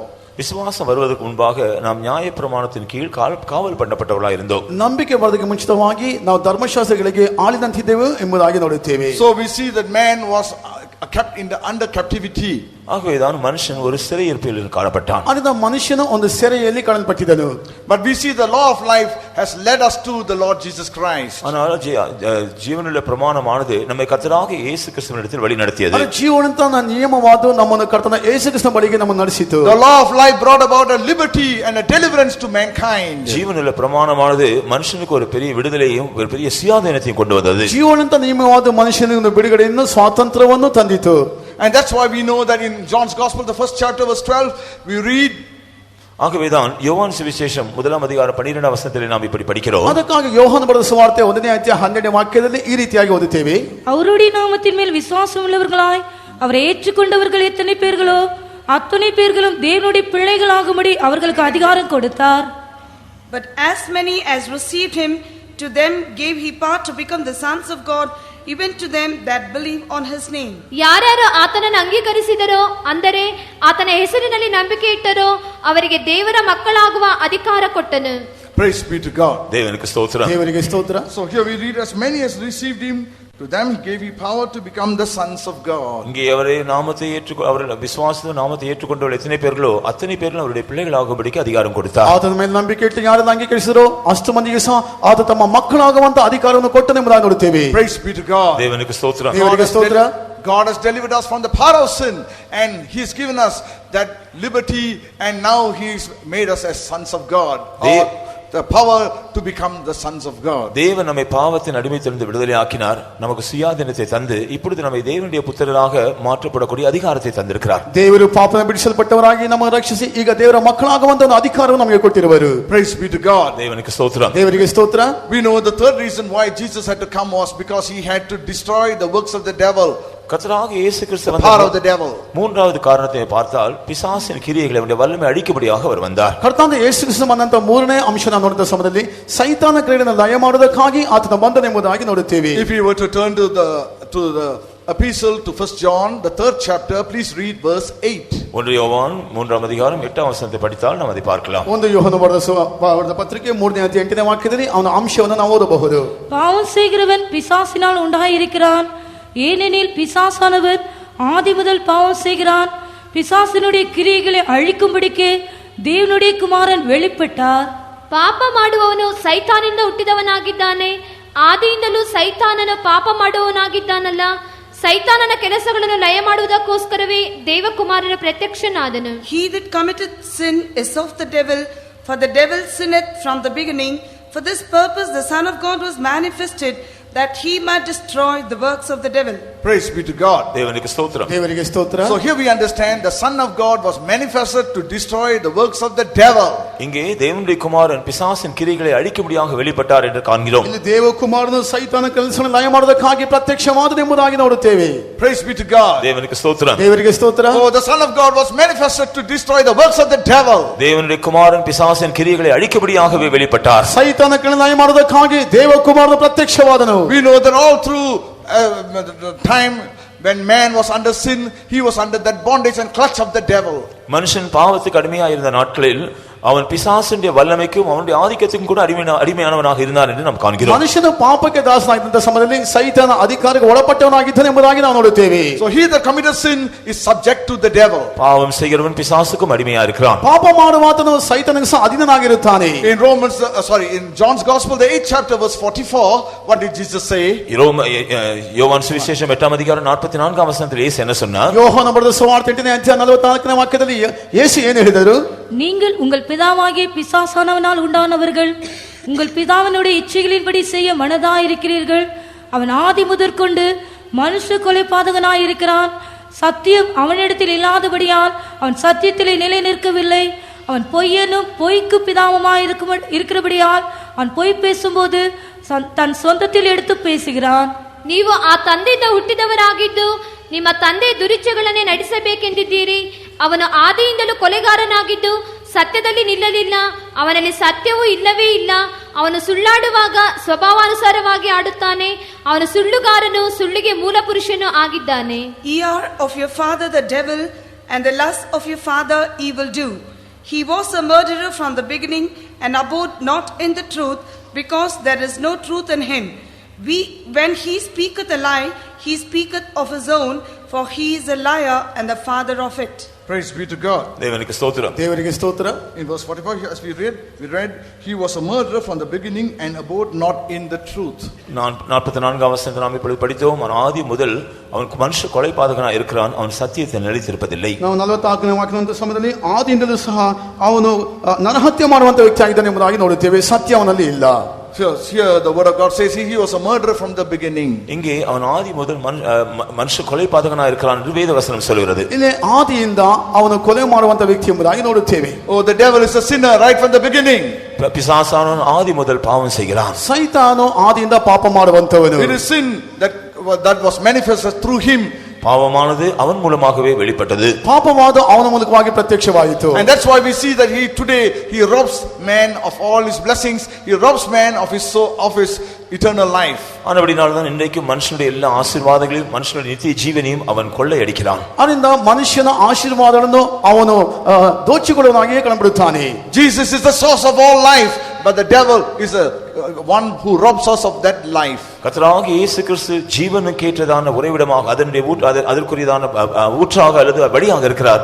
ஆனால் இந்த பிசாசு அந்த ஜீவனை அவன் கொள்ளையடிக்கிறவனாக இருக்கிறான். ಕರ್ತನಾದ ಯೇಸು ಕ್ರಿಸ್ತನು ಜೀವ ಕೊಡುವಂತ ಬುಗ್ಗಿಯಾಗಿ ಆಶೀರ್ವಾದ ಕೊಡುವಂತ ಬುಗ್ಗಿಯಾಗಿ ಕಂಡುಬಿಡುತ್ತಾನೆ. ಆದರೆ ಅದರ ಸೈತಾನದವನು ಒಂದು ಆಶೀರ್ವಾದ ದೋಚಿಕೊಳ್ಳುವನಾಗಿ ಕಂಡುಬಿಡುತ್ತಾನೆ. Jesus said, "I'm come that he may have life and that he may have it more abundantly." ನಾನು ಅವುಗಳಿಗೆ ಜೀವನ ಉಂಟಾயிருக்கும் ಅದು ಪರಿಪೂರ್ಣಪಡುವ வந்தேன் என்று இயேசು சொன்னார். ನಾನು ಅವನಿಗೆ ಜೀವನ ಕೊಡುವುದಕ್ಕಾಗಿ ಬಂದನು, ಸಮೃದ್ಧಿಯಾಗಿರಬೇಕೆಂಬ ಉದ್ದೇಶದಿಂದ ಬಂದನು ಎಂಬುದಾಗಿ ಯೇಸು ಹೇಳುತ್ತಾರೆ. Because Jesus is the source of all life. He is able to give us that life and so that we may grow in eternal life. நாம் நித்திய ஜீவனில் வளரும்படியாக கர்த்தராகிய இயேசு கிறிஸ்து ஜீவனின் ஊற்றாக இருக்கிறார். நித்திய ஜீவனுக்குரியதான வழியாக இருக்கிறார். அந்த ஜீவனை நாம் பெருகும்படியாக அவர் உதவி செய்கிறார். ನಿತ್ಯ ಜೀವನ ಬೆಳೆಯುವುದಕ್ಕಾಗಿ ಕರ್ತನಾದ ಯೇಸು ಕ್ರಿಸ್ತನು ಜೀವ ಕೊಡುವಂತ ಬುಗ್ಗಿಯಾಗಿ ಕಂಡುಬಿಡುತ್ತಾನೆ. ಆ ಜೀವನದಲ್ಲಿ ನಾವು ಬೆಳೆಯುವರಾಗಿಯೇ ಕಂಡುಬಿಡುತ್ತೇವೆ. And we know that the devil, there's no truth in him. ஆனால் பிசாசினிடத்தில் சத்தியம் இல்லை என்று அறிவோம். ಆದರೆ ಸೈತಾನಿಗೆ ಯಾವಂತ ಸತ್ಯವಿಲ್ಲ ಎಂಬುದಾಗಿ ನೋಡುತ್ತೇವೆ. The devil may not tell a full lie, but he tells half truths. பிசாசு முழு பொய்யை சொல்லாவிட்டாலும் அவன் அரை சத்தியத்தை தான் வெளிப்படுத்துகிறான். ಸೈತಾನು ಸಂಪೂರ್ಣವಾಗಿ ಸುಳ್ಳು ಹೇಳದಿದ್ದರೂ ಸಹ ಅರ್ಥವಾಗಿ ಅವನು ಸುಳ್ಳನ್ನು ಹೇಳುತ್ತಾನೆ. As the word of God says, there's no truth in him because he distorts the truth. அவன் சத்தியத்தை அவன் முற்றிலுமாய் மறைக்கிறபடியால் அவனுக்குள் சத்தியம் இல்லை என்று நாம் படிக்கிறோம். ಅವನು ಸತ್ಯವನ್ನು அவன் சத்தியத்தை புரட்டுகிறபடியால் அவனுக்குள் சத்தியம் இல்லை என்று நாம் படிக்கிறோம். ಅವನು ಸತ್ಯವನ್ನು ತಾರುಮಾರು ಮಾಡುವುದರಿಂದ ಅವನಲ್ಲಿ ಸತ್ಯವಿಲ್ಲ ಎಂಬುದಾಗಿ ನೋಡುತ್ತೇವೆ. The devil distorts the truth that is given. கொடுக்கப்பட்டதான சத்தியத்தை சத்ருவானன் பிசாசானன் புரட்டி விடுகிறான். ಕೊಡಲ್ಪಟ್ಟಂತ ಆ ಒಂದು ಸತ್ಯವನ್ನು ಸೈತಾನ ಕಲಬೆರಕೆ ಮಾಡುತ್ತಾನೆ. In the Garden of Eden also, when he spoke to Adam and Eve, he distorted the truth, and thereby they were gullible and they fell into his trap. ஏதேன் தோட்டத்திலும் கூட ஆதாம் ஏவாளிடத்தில் அவன் சத்தியத்தை அவன் புரட்டினபடினால் அவர்கள் கண்ணியில் அவள் சிக்கி விதமாக அவர்கள் விழ வேண்டியிருந்தது. ಏದೆನ್ ತೋಟದಲ್ಲಿ ಸಹ ಸತ್ಯವನ್ನು ಅವನ ಅಲ್ಲಗಳಿಂದ ಅವನಿಗೆ ಹೇಳಿದ ಮೂಲಕವಾಗಿ ಅದರ ಮೂಲಕವಾಗಿ ಅವರು ಬಿದ್ದು ಹೋಗುವಂತೆ ಕಾಣಲ್ಪಟ್ಟಿತ್ತು. When we receive the truth and receive it wholeheartedly and we are establishing the truth, then we will not be deceived. நாம் சத்தியத்தை ஏற்றுக்கொண்டு சத்தியத்திலே நாம் ಸ್ಥಿರಪಡಿಸப்படும் பொழுது அவனால் நாம் ವಂಚಿக்கப்பட முடியாது. ನಾವು ಸತ್ಯವನ್ನು ಅಂಗೀಕರಿಸಿಕೊಂಡವರಾಗಿ ಸತ್ಯದಲ್ಲಿ ಸ್ಥಿರ ಹೊಂದುವಾಗ ನಾವು ವಂಚಿಸಲ್ಪಡಲಿಕ್ಕೆ ಸಾಧ್ಯವಾಗುವುದಿಲ್ಲ. Praise be to God. ದೇವನಿಗೆ ಸ್ತೋತ್ರ. ದೇವರಿಗೆ ಸ್ತೋತ್ರ. In verse 47 we read, he that is of God heareth God's words, ye therefore hear them not because ye are not of God. தேவனால் உண்டானவன் தேவனுடைய வசனங்களை செவி கொடுக்கிறான், நீங்கள் தேவனால் உண்டாயிராதபடியினால் செவி கொடாமல் இருக்கிறீர்கள் என்று 47ஆம் வசனத்தில் இயேசு சொன்னார். 47ನೇ ವಾಕ್ಯದಲ್ಲಿ ದೇವರಿಂದ ಹುಟ್ಟಿದವನು ದೇವರ ಮಾತನ್ನು ಕೇಳುತ್ತಾನೆ, ನೀವು ದೇವರಿಂದ ಹುಟ್ಟದ ಕಾರಣ ಅವರನ್ನು ಕೇಳುವುದಿಲ್ಲ ಎಂಬುದಾಗಿ ನೋಡುತ್ತೇವೆ. So from that we understand that when we are receptive to hearken to the voice of God and to his word, then we belong to God. நாம் தேவனுடைய சத்தத்துக்கும் தேவனுடைய வார்த்தைகளுக்கு செவி கொடுத்து அதை ஏற்றுக்கொள்ளக்கூடியவர்களாக இருப்போம் என்றால் நாம் தேவனுக்கு சொந்தமானவர்களாக இருப்போம். ನಾವು ದೇವರ ಶಬ್ದಕ್ಕೆ ಕಿವಿಗೊಟ್ಟವರಾಗಿ ಆತನ ಅಂಗೀಕರಿಸುವಾಗ ನಾವು ದೇವರಿಗೆ ಸ್ವಂತವಾಗಿ ಕಾಣಬರುತ್ತೇವೆ. That's why we read just now, as many as received him by faith, they are transformed into the sons of God. ஆனபடியால் தான் சற்று முன்பு நாம் படித்தோம், அவருடைய நாமத்தின் மேல் விசுவாசம் உள்ளவர்களாக அவரை ஏற்றுக்கொண்டவர்கள் எத்தனை பேரோ அத்தனை பேரும் அவருடைய குமாரர்களாகும்படி அதிகாரம் கொடுத்தார். ಇದಕ್ಕೆ ಮುಂಚಿತವಾಗಿ ನಾವು ಓದುವಂತ ಸತ್ಯದ ಅಂಶದಲ್ಲಿ ಯಾರೆಲ್ಲ ಆತ್ಮ ಅಂಗೀಕರಿಸುತ್ತಾರೋ ಅವರಿಗೆ ದೇವರ ಮಕ್ಕಳಾಗುವಂತ ಅಧಿಕಾರವನ್ನು ಕೊಟ್ಟನು ಎಂಬುದಾಗಿ ನಾವು ಓದಿದೆವು. In verse 36 we read, if the Son therefore shall make you free ye shall be free indeed. ஆகவேதான் 36ஆம் வசனத்திலும் கூட ஆகையால் குமாரன் உங்களை விடுதலையாக்கினால் நீங்கள் மெய்யாய் விடுதலை ஆவீர்கள் என்று படிக்கிறோம். ಅದನ್ನ 36ನೇ ವಾಕ್ಯದಲ್ಲಿ ಮಗನು ನಿಮ್ಮನ್ನು ಬಿಡುಗಡೆ ಮಾಡುವುದಾದರೆ ಖಂಡಿತವಾಗಿ ನಮಗೆ ಬಿಡುಗಡೆ ಉಂಟು ಎಂಬುದಾಗಿ ನೋಡುತ್ತೇವೆ. Praise be to God. தேவனுக்கு ஸ்தோத்திரம். ದೇವರಿಗೆ ಸ್ತೋತ್ರ. If we have a receptive heart towards the Lord, he is able to set us completely free from all bondages and bindings. கர்த்தருக்கு ஏற்ற காரியங்கள் எல்லாவற்றையும் ஏற்றுக்கொள்ளக்கூடிய இருதயமுடையவர்களாய் நாம் இருந்தால் நமக்கு இருக்கிற எல்லா அடிமைத்தனங்களிலிருந்து கட்டுகளிலிருந்து அவர் நம்மை விடுதலையாக்க வல்லவராய் இருப்பார். ಕರ್ತನಿಗೆ ತಕ್ಕಂತ ಕಾರ್ಯಗಳನ್ನು ಅಂಗೀಕರಿಸಿದ್ದಾರೆ. ನಮ್ಮೆಲ್ಲ ಬಂಧನಗಳಿಂದ ಕಟ್ಟಿನ ಬಿಡಿಸುವುದಕ್ಕೆ ಆತನ ಮೂಲ ಕಾರಣನಾಗಿ ಕಾಣಬರುತ್ತಾರೆ. The blood of Jesus is pure and holy, and that blood is able to wash us and to cleanse us from all sin. கர்த்தராகிய இயேசு கிறிஸ்துவின் ரத்தம் தூய்மையானது, பரிசுத்தமானது. அந்த ரத்தம் நம்முடைய எல்லா பாவங்களாலும் நம்மை கழுவி நம்மை சுத்திகரிக்க வல்லமையுள்ளதாக இருக்கிறது. ಕರ್ತನ ಯೇಸು ಕ್ರಿಸ್ತನ ರಕ್ತವಾದ ಶುದ್ಧವಾದ ಆರಿಂದ ಆ ನಿರ್ಮಲವಾದ ಆ ರಕ್ತವಾದ ನಮ್ಮನ್ನ ಎಲ್ಲಾ ಪಾಪಗಳಿಂದ ವಿಮೋಚಿಸಿ ತೊಳೆದು ನಮ್ಮನ್ನು ಶುದ್ಧೀಕರಿಸೋದಕ್ಕೆ ಶಕ್ತಿ ಉಳ್ಳದ್ದು.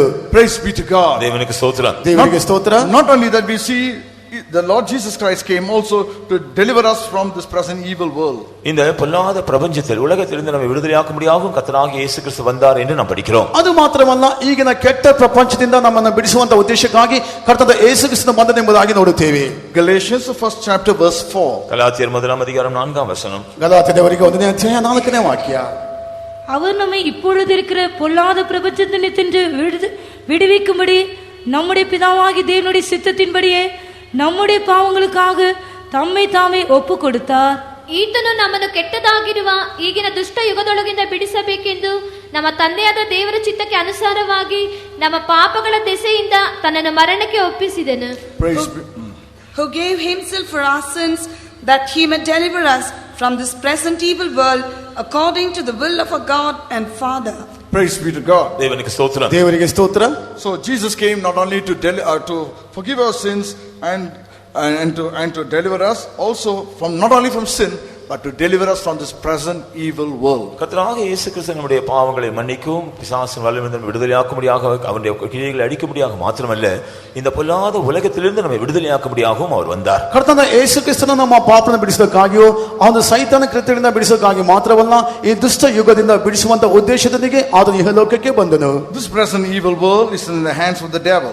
இந்த பொல்லாத பிரபஞ்சம், இந்த உலகமானது பிசாசின் கைகளில் இருக்கிறது. ಕೆಟ್ಟದಾಗಿರುವ ಈಗಿನ ದುಷ್ಟ ಪ್ರಪಂಚವಾದ ಸೈತಾನ ಕೈಗಳಿಗೆ ಕಾಣಬರುತ್ತದೆ. And that's the reason why we see that today the worldly systems, political systems, as well as all things that are subject to it are under the hands of the devil. ஆகவேதான் இந்த உலகத்தில் காணப்படுகிறதான எல்லா விஷயங்களும், அரசியல் காரியங்களானாலும் மற்ற எந்த காரியங்களானாலும் எல்லாம் பிசாசின் கீழ் அடங்கி இருக்க, அவனுடைய கையில் அடங்கி இருக்கிறதை பார்க்கலாம். ಆದ್ರಿಂದ ಈಗಿನ ಕಾಲ ನೋಡುವಂತ ಎಲ್ಲ ರಾಜಕೀಯ ಕಾರ್ಯಗಳು, ನಂತರ ಸಂಘಟನೆಗಳು, ಸಂಸ್ಥೆಗಳು ಎಲ್ಲಾ ಕಾರ್ಯಗಳು ಸಹ ಸೈತನ ಕೆಳಗೆ ಇದೆ ಎಂಬುದಾಗಿ ನೋಡುತ್ತೇವೆ.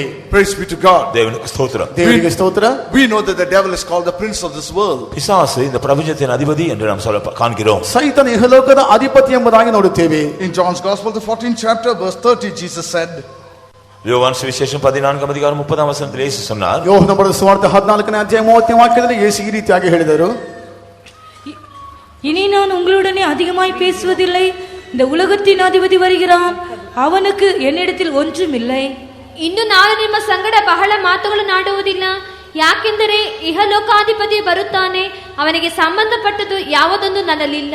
Hereafter I will not talk much with you, for the prince of this world cometh and had nothing in me. Praise be to God. கர்த்தருக்கு ஸ்தோத்திரம். ದೇವರಿಗೆ ಸ್ತೋತ್ರ. So here we see the prince of this world cometh unto me, but he's got nothing in me.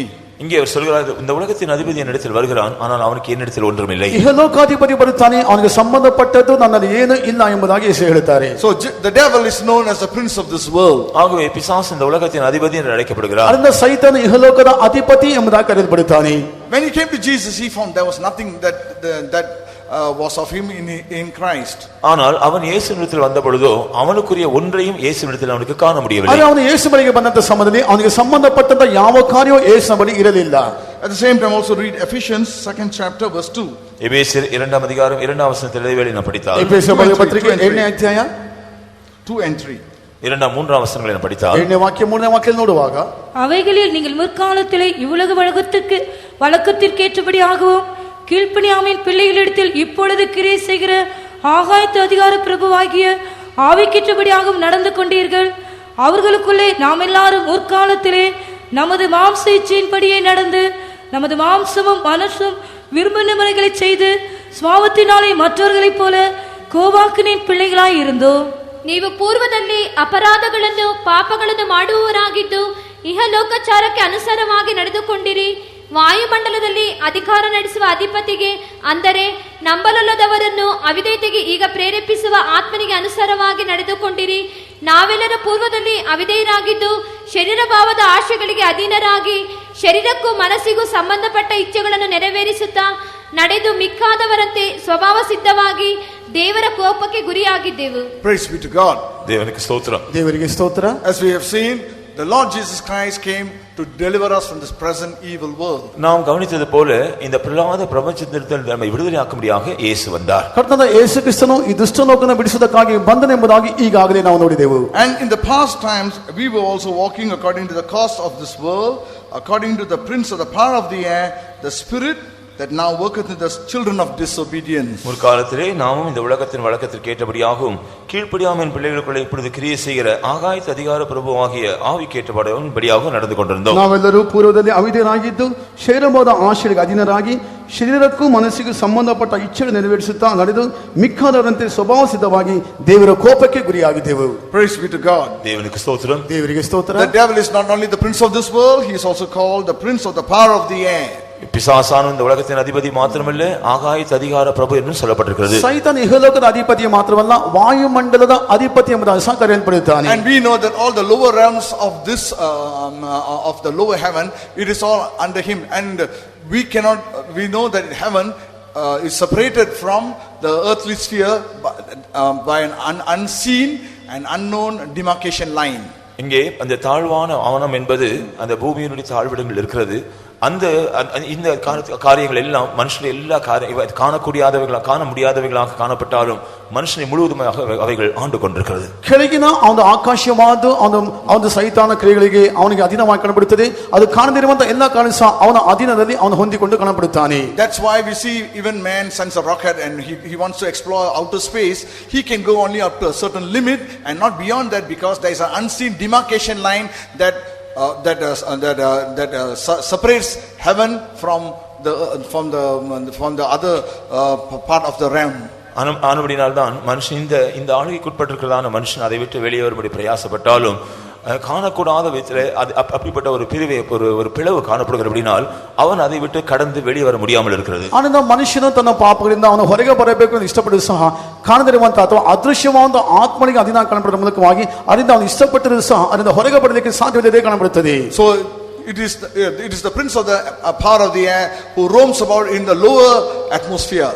ஆகவேதான் இந்த தாழ்வான இடங்களிலே இந்த ஆகாயத்து அதிகார பிரபுவானவன் ஆளுகை செய்து கொண்டிருக்கிறான். ಅದರಿಂದಲೇ ಆಕಾಶದ ಕೆಳಗೆ ಅವನ ಕೆಳಗಿನ ಭಾಗದಲ್ಲಿ ವಾಯುಮಂಡಲಕ್ಕೆ ಅಧಿಕಾರವಾಗಿರುವಂತಹ ಒಂದು ಸೈತಾನಕ್ಕೆ ನಡೆಸುತ್ತಿರುತ್ತಾನೆ. And today we see that spirit is today working in the children of disobedience. அது இந்த ஆவியானது கீழ்ப்படியாமையின் பிள்ளைகளுக்குள்ளே கிரியை செய்கிறது என்று நாம் பார்க்கிறோம். ಒಂದು ಆತ್ಮವಾದು ಅವಿಧೇಯತೆ ಉಳ್ಳಂತ ಮನುಷ್ಯರಲ್ಲಿ ಕ್ರಿಯೆ ನಡೆಸುತ್ತದೆ ಎಂಬುದಾಗಿ ನೋಡುತ್ತೇವೆ. And we know that all things that in this world can be defined under three categories: the lust of the flesh, the lust of the eyes, the pride of life. இந்த முழு உலகத்தில் இருக்கிறதான சகல காரியங்களும் கண்களின் இச்சை, மாம்சத்தின் விச்சை, ஜீவனத்தின் பெருமை என்ற மூன்று பிரிவுகளுக்குள்ளாக பிரிக்கப்பட்டிருக்கிறதை நாம் பார்க்கலாம். ಇಹಲೋಕದಿಂದ ಎಲ್ಲ ಪಾಪಗಳು ಸಹ ಆ ಒಂದು ಕಣ್ಣಿನ ಇಚ್ಛೆ ಎಂಬುದಾಗಿ ಶಾರೀರಿಕ ಆಸೆ ಎಂಬುದಾಗಿ ಜೀವನದ ಡಂಬ ಎಂಬ ವಿಷಯದಲ್ಲಿ ಅದು ವಿಭಾಗಿಸಲ್ಪಟ್ಟಿದೆ ಎಂಬುದಾಗಿ ನೋಡುತ್ತೇವೆ. Praise be to God. தேவனுக்கு ஸ்தோத்திரம். ದೇವರಿಗೆ ಸ್ತೋತ್ರ. In verse 5 we read, even when we were dead in sins hath he quickened us together with Christ. 5ஆம் வசனத்தில் நாம் படிக்கிறோம், அக்கிரமங்களினால் மரித்தவர்களாக இருந்த நம்மை கிறிஸ்துவுடனே கூட கிறிஸ்துவோடு கூட உயிர்ப்பித்தார். 5ನೇ ವಾಕ್ಯ, ಅಪರಾಧಗಳ ದೆಸೆಯಿಂದ ಸತ್ತವರಾಗಿದ್ದ ನಮ್ಮನ್ನು ಕ್ರಿಸ್ತನೊಂದಿಗೆ ಬದುಕಿಸಿದನು ಎಂಬುದಾಗಿ ನೋಡುತ್ತೇವೆ. Praise be to God. தேவனுக்கு ஸ்தோத்திரம். At one time we were dead in sins and trespasses. ஒரு காலத்திலே நாம் பாவத்திலும் அக்கிரமத்திலும் மரித்தவர்களாக இருந்தோம். ಒಂದು ಕಾಲದಲ್ಲಿ ಪಾಪದಲ್ಲಿ ಅಪರಾಧದಲ್ಲಿ ಸತ್ತವರಾಗಿದ್ದೆವು. But we see the word of God quickened us, the spirit of God quickens us.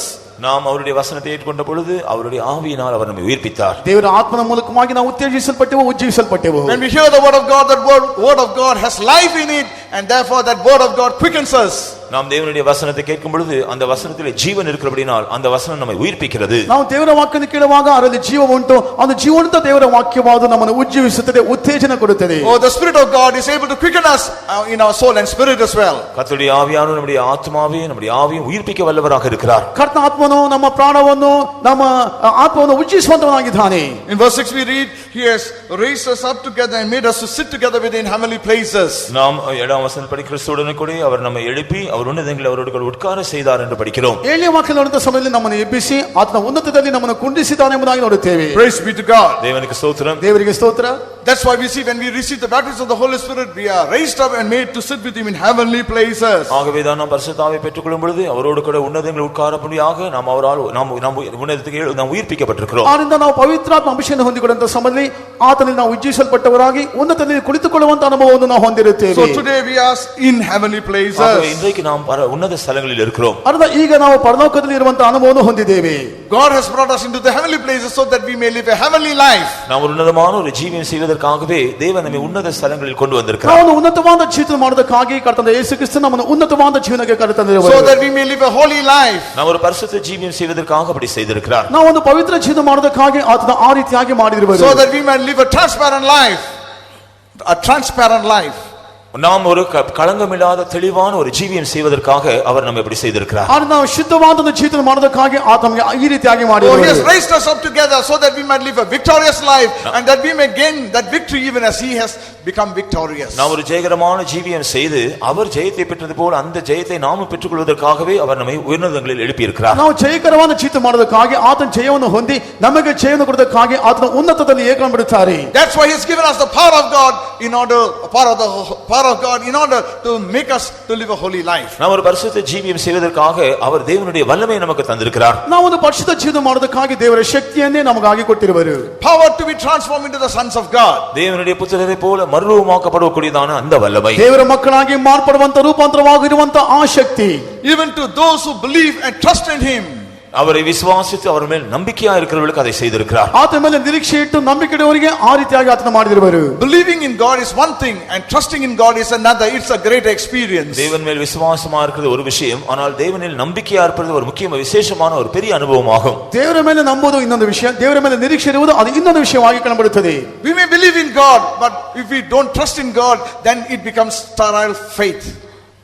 நாம் ஒருவேளை தேவன் மேல் விசுவாசம் உள்ளவர்களா இருக்கலாம், ஆனால் நாம் தேவனிடத்திலே நம்பிக்கையா இராவிட்டால் அது நமக்கு பிரயோஜனமா இருக்காது. ಒಂದು ವೇಳೆ ನಾವು ದೇವರ ಮೇಲೆ ನಂಬಿಕೆಯಾಗಿರಬಹುದು, ಆದರೆ ದೇವರ ಮೇಲೆ ನಿರೀಕ್ಷೆ ಇಲ್ಲದೆ ಇರುವುದಾದರೆ ಅದು ಯಾವ ಪ್ರಯೋಜನವನ್ನು ಉಂಟು ಮಾಡುವುದಿಲ್ಲ. When we truly believe and trust the Lord, we will confide in the Lord and yield and surrender our entire lives into his hands. நாம் தேவனில் விசுவாசித்து அவரிடத்தில் முழு நம்பிக்கையா இருப்போம் என்றால் தேவனை பற்றி நன்றாக நாம் நம்பிக்கையுள்ளவராக இருந்து நம்முடைய முழு ஜீவியத்தையும் அவருக்கு ஒப்பு கொடுக்க ஆயத்தமா இருப்போம். ನಾವು ದೇವರ ಮೇಲೆ ನಿರೀಕ್ಷೆ ಇಟ್ಟವರಾಗಿ ನಂಬಿಕೆಯನ್ನು ಕಾಣಬಿಡುತ್ತಾರೆ, ನಾವು ಸಂಪೂರ್ಣವಾಗಿ ಆತನ ಮೇಲೆ ನಂಬಿ ನಮ್ಮ ಇಡೀ ಜೀವನವನ್ನೇ ಆತನ ಕೈಯಲ್ಲಿ ಒಪ್ಪಿಸಿಕೊಡುವಂತವರಾಗಿ ನಾವು ಕಾಣಪಟ್ಟಿರುತ್ತೇವೆ. We will not keep back any part for ourselves, but we will entirely surrender ourselves to the Lord. நமக்காக எந்த ஒரு பகுதியை நாம் வைத்திருக்க மாட்டோம், நம்மை முற்றிலுமாக அவருக்கு ஒப்பு கொடுக்கக்கூடியவர்களாக இருப்போம். ನಮಗಾಗಿ ಯಾವ ಭಾಗವನ್ನು ನಾವು ಇಟ್ಟುಕೊಳ್ಳುವುದಿಲ್ಲ, ಸಂಪೂರ್ಣವಾಗಿ ಆತನಿಗೆ ನಾವು ಸಮರ್ಪಿಸಿಕೊಡುತ್ತೇವೆ. Praise be to God. தேவனுக்கு ஸ்தோத்திரம். ದೇವರಿಗೆ ಸ್ತೋತ್ರ. That's why as we read in Romans, ஆகவேதான் ரோமருக்கு எழுதின நிருபத்தில் நாம் படிக்கும் பொழுது ಆನಂತರ ರೋಮಾಪುರದವರಿಗೆ ಬರೆದ ಪತ್ರಿಕೆಯಲ್ಲಿ ಓದುವಾಗ the 8th chapter, 8ஆம் அதிகாரம் 8ನೇ ಅಧ್ಯಾಯ verse 14. 40ஆம் வசனம் 40ನೇ ವಾಕ್ಯ.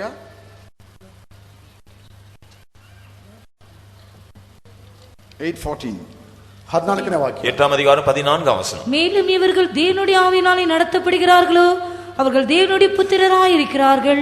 ಯಾರ್ಯಾರು ದೇವರ ಆತ್ಮನಿಂದ ನಡೆಸಿಕೊಳ್ಳುತ್ತಾರೋ ಅವರು ದೇವರ ಮಕ್ಕಳು.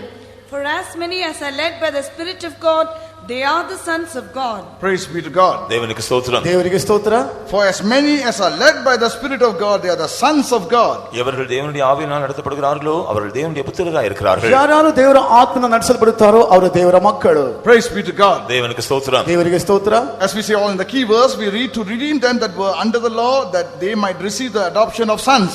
அவர்கள் புத்திர சுவிகாரத்தின் ஆவியை பெற்றுக்கொள்ளும்படியாக ஜீவகாலமெல்லாம் அடிமைத்தனத்திலிருந்து அவர்கள் விடுதலையாக்கப்படும்படியாக என்று நாம் படிக்கிறோம். ನಾವು ಅವನು ಸ್ವಾಸ್ಥ್ಯ ಹೊಂದಿಕೊಳ್ಳುವುದಕ್ಕಾಗಿ ತಮ್ಮ ಜೀವಮಾನ ಕಾಲವೆಲ್ಲ ಒಂದು ದಾಸದ ಬಿಡಿಸಲ್ಪಡಬೇಕೆಂಬುದಾಗಿ ನಾವು ಮುಂಚೆ ಓದಿದಂತ ವಾಕ್ಯದ ಭಾಗದಲ್ಲಿ ಓದುತ್ತೇವೆ. Praise be to God. தேவனுக்கு ஸ்தோத்திரம். ದೇವರಿಗೆ ಸ್ತೋತ್ರ. We are not naturalized Jews, but we are Gentiles. நாம் இயற்கையாக யூதர்கள் அல்ல, நாம் புறஜாதிகள். ನಾವು ಪ್ರಕೃತಿ ಸಂಬಂಧವಾಗಿ ಯಹೂದ್ಯರಲ್ಲ, ನಾವು ಅನ್ಯರಾಗಿ ಕಾಣಲ್ಪಟ್ಟಿದ್ದೆವು. If we are to be acknowledged by God and be accepted by the Lord, it is only through the Holy Spirit. நாம் தேவனால் ஏற்றுக்கொள்ளப்பட வேண்டும் என்றால் அது பரிசுத்தாவின் மூலமாகவே அந்த ஸ்லாக்கி நமக்கு கிடைக்கும். ನಾವು ದೇವರಿಂದ ಅಂಗೀಕರಿಸಲ್ಪಡಬೇಕಾದರೆ ಪವಿತ್ರಾತ್ಮನ ಮೂಲಕವಾಗಿ ಅಂತ ಭಾಗ್ಯವನ್ನು ನಾವು ಹೊಂದಿಕೊಳ್ಳುತ್ತೇವೆ. In Romans the 15th chapter verse 16 we read, ரோமர் 15ஆம் அதிகாரம் 16ஆம் வசனத்தை நாம் படிக்கும் பொழுது ರೋಮಾಪುರದವರಿಗೆ 15ನೇ ಅಧ್ಯಾಯ 16ನೇ ವಾಕ್ಯದಲ್ಲಿ ಓದುವಾಗ அப்படி இருந்த சகோதரரே, புரஜாதராகிய பலி பரிசுத்தாவினாலே பரிசுத்தமாக்கப்பட்டு தேவனுக்கு பிரியமான பலியாகும்படிக்கு நான் தேவனுடைய சுவிசேஷ ஊழியத்தை நடத்தும் ஆசாரியனாயிருந்து ಪ್ರಜಾದಿಗಳಿಗೆ ಯೇಸು ಕ್ರಿಸ್ತனுடைய ஊழியக்காரனாக பொருட்டு. ಯಾಕೆಂದರೆ ನಾನು ಅನ್ಯ ಜನರಿಗೋಸ್ಕರ ಯೇಸು ಕ್ರಿಸ್ತನ ಸೇವಕನಾಗುವುದಕ್ಕೆ ನನಗೆ ದೇವರ ಅನುಗ್ರಹವಾಯಿತು. ನಾನು ದೇವರ ಸುವಾರ್ತೆ ಸೇವೆಯನ್ನು ಯಾಜಕ ಸೇವೆ ಎಂಬಂತೆ ನಡೆಸಿ ಅನ್ಯ ದೇಶಸ್ಥರೆಂಬ ಕಾಣಿಕೆಯು ಪವಿತ್ರಾತ್ಮನ ಮೂಲಕವಾಗಿ ಪವಿತ್ರವಾಗಿದ್ದು ದೇವರಿಗೆ ಸಮರ್ಪಕವಾಗುವಂತೆ ಯತ್ನಿಸುವವನಾಗಿದ್ದೇನೆ. That I should be the minister of Jesus Christ to the Gentiles, ministering the gospel of God, that the offering up of the Gentiles might be acceptable, being sanctified by the Holy Ghost. Praise be to God. தேவனுக்கு ஸ்தோத்திரம். ದೇವರಿಗೆ ಸ್ತೋತ್ರವಾಗಲಿ. Here St. Paul was sent as a minister to the Gentiles. இங்கே புறஜாதிகளுக்கு ஊழியம் செய்யும்படியாக ஊழியக்காரனாக பரிசுத்த பவுல் அனுப்பப்பட்டிருந்தார். ಇಲ್ಲಿ ಸಂತ ಪೌಲನು ಅನ್ಯ ಜನರಿಗೆ ಸೇವೆ ಮಾಡೋದಕ್ಕಾಗಿ ಕಳುಹಿಸಲ್ಪಟ್ಟಿದ್ದನು. And he says that the offering of the Gentiles might be acceptable, being sanctified by the Holy Ghost. புறஜாதியராகிய பலி பரிசுத்தாவினால் பரிசுத்தமாக்கப்பட்டு தேவனால் அங்கீகரிக்கப்படும்படியாக என்று அவர் சொல்கிறார். ಅನ್ಯ ದೇಶ ಸಂಬಂಧ ಕಾಣಿಕೆಯು ಪವಿತ್ರಾತ್ಮ ಮೂಲಕವಾಗಿ ಪವಿತ್ರವಾಗಿದ್ದು ಅದು ದೇವರಿಗೆ ಸಮರ್ಪಕವಾಗಿರಬೇಕೆಂಬುದಾಗಿ ಆತನು ಹೇಳುತ್ತಾನೆ. Praise be to God. தேவனுக்கு ஸ்தோத்திரம். ದೇವರಿಗೆ ಸ್ತೋತ್ರ. We are children of adoption.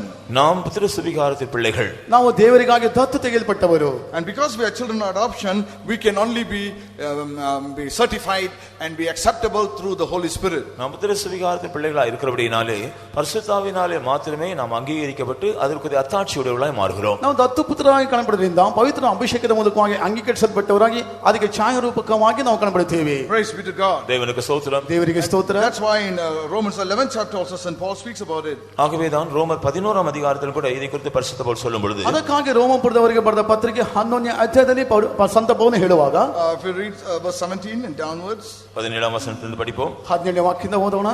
சில கிளைகள் முறித்து போடப்பட்டிருக்க காட்டொலிவ மரமாகிய நீ அவைகள் இருந்த இடத்தில் ஒட்ட வைக்கப்பட்டு ஒலிவ மரத்தின் வேருக்கும் சாரத்துக்கும் உடன் பங்காளியாயிருந்தாயானால் நீ அந்த கிளைகளுக்கு விரோதமாய் பெருமை பாராட்டாதே. பெருமை பாராட்டுவாயானால் நீ வேரை சுமக்காமல் வேறு உன்னை சுமக்கிறது என்று நினைத்துக்கொள். நான் ஒட்ட வைக்கப்படுவதற்கு அந்த கிளைகள் முறித்து போடப்பட்டிருந்தென்று சொல்கிறாயே, நல்லது. அவிசுவாசத்தினாலே அவைகள் முறித்து போடப்பட்டன, நீ விசுவாசத்தினாலே நிற்கிறாய். மேட்டிமை சிந்தையாயிராமல் பயந்திரு.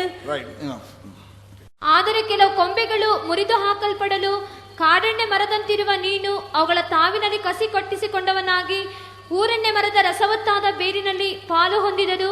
ಆ ಕೊಂಬೆಗಳನ್ನು ಕಡೆಗಣಿಸಿ ನಿನ್ನನ್ನು ಹೆಚ್ಚಿಸಿಕೊಳ್ಳಬೇಡ. ಹೆಚ್ಚಿಸಿಕೊಂಡರೂ ಆ ಬೇರಿಗೆ ನೀನು ಆಧಾರವಲ್ಲ, ಅದು ನಿನಗೆ ಆಧಾರವಾಗಿದೆಯಷ್ಟೇ. ಈ ಮಾತಿಗೆ ನಾನು ಕಸಿ ಕಟ್ಟಿಸಿಕೊಳ್ಳುವಂತೆ ಕೊಂಬೆಗಳು ಮುರಿದು ಹಾಕಲ್ಪಟ್ಟವಲ್ಲ ಎಂದು ನೀನು ಒಂದು ವೇಳೆ ಹೇಳಬಹುದು. ನೀನು ಹೇಳುವುದು ನಿಜ, ಅವರು ನಂಬದೆ ಹೋದುದರಿಂದ ಮುರಿದು ಹಾಕಲ್ಪಟ್ಟರು. ನೀನು ನಿಂತಿರುವುದು ನಂಬಿಕೆಯಿಂದಲೇ.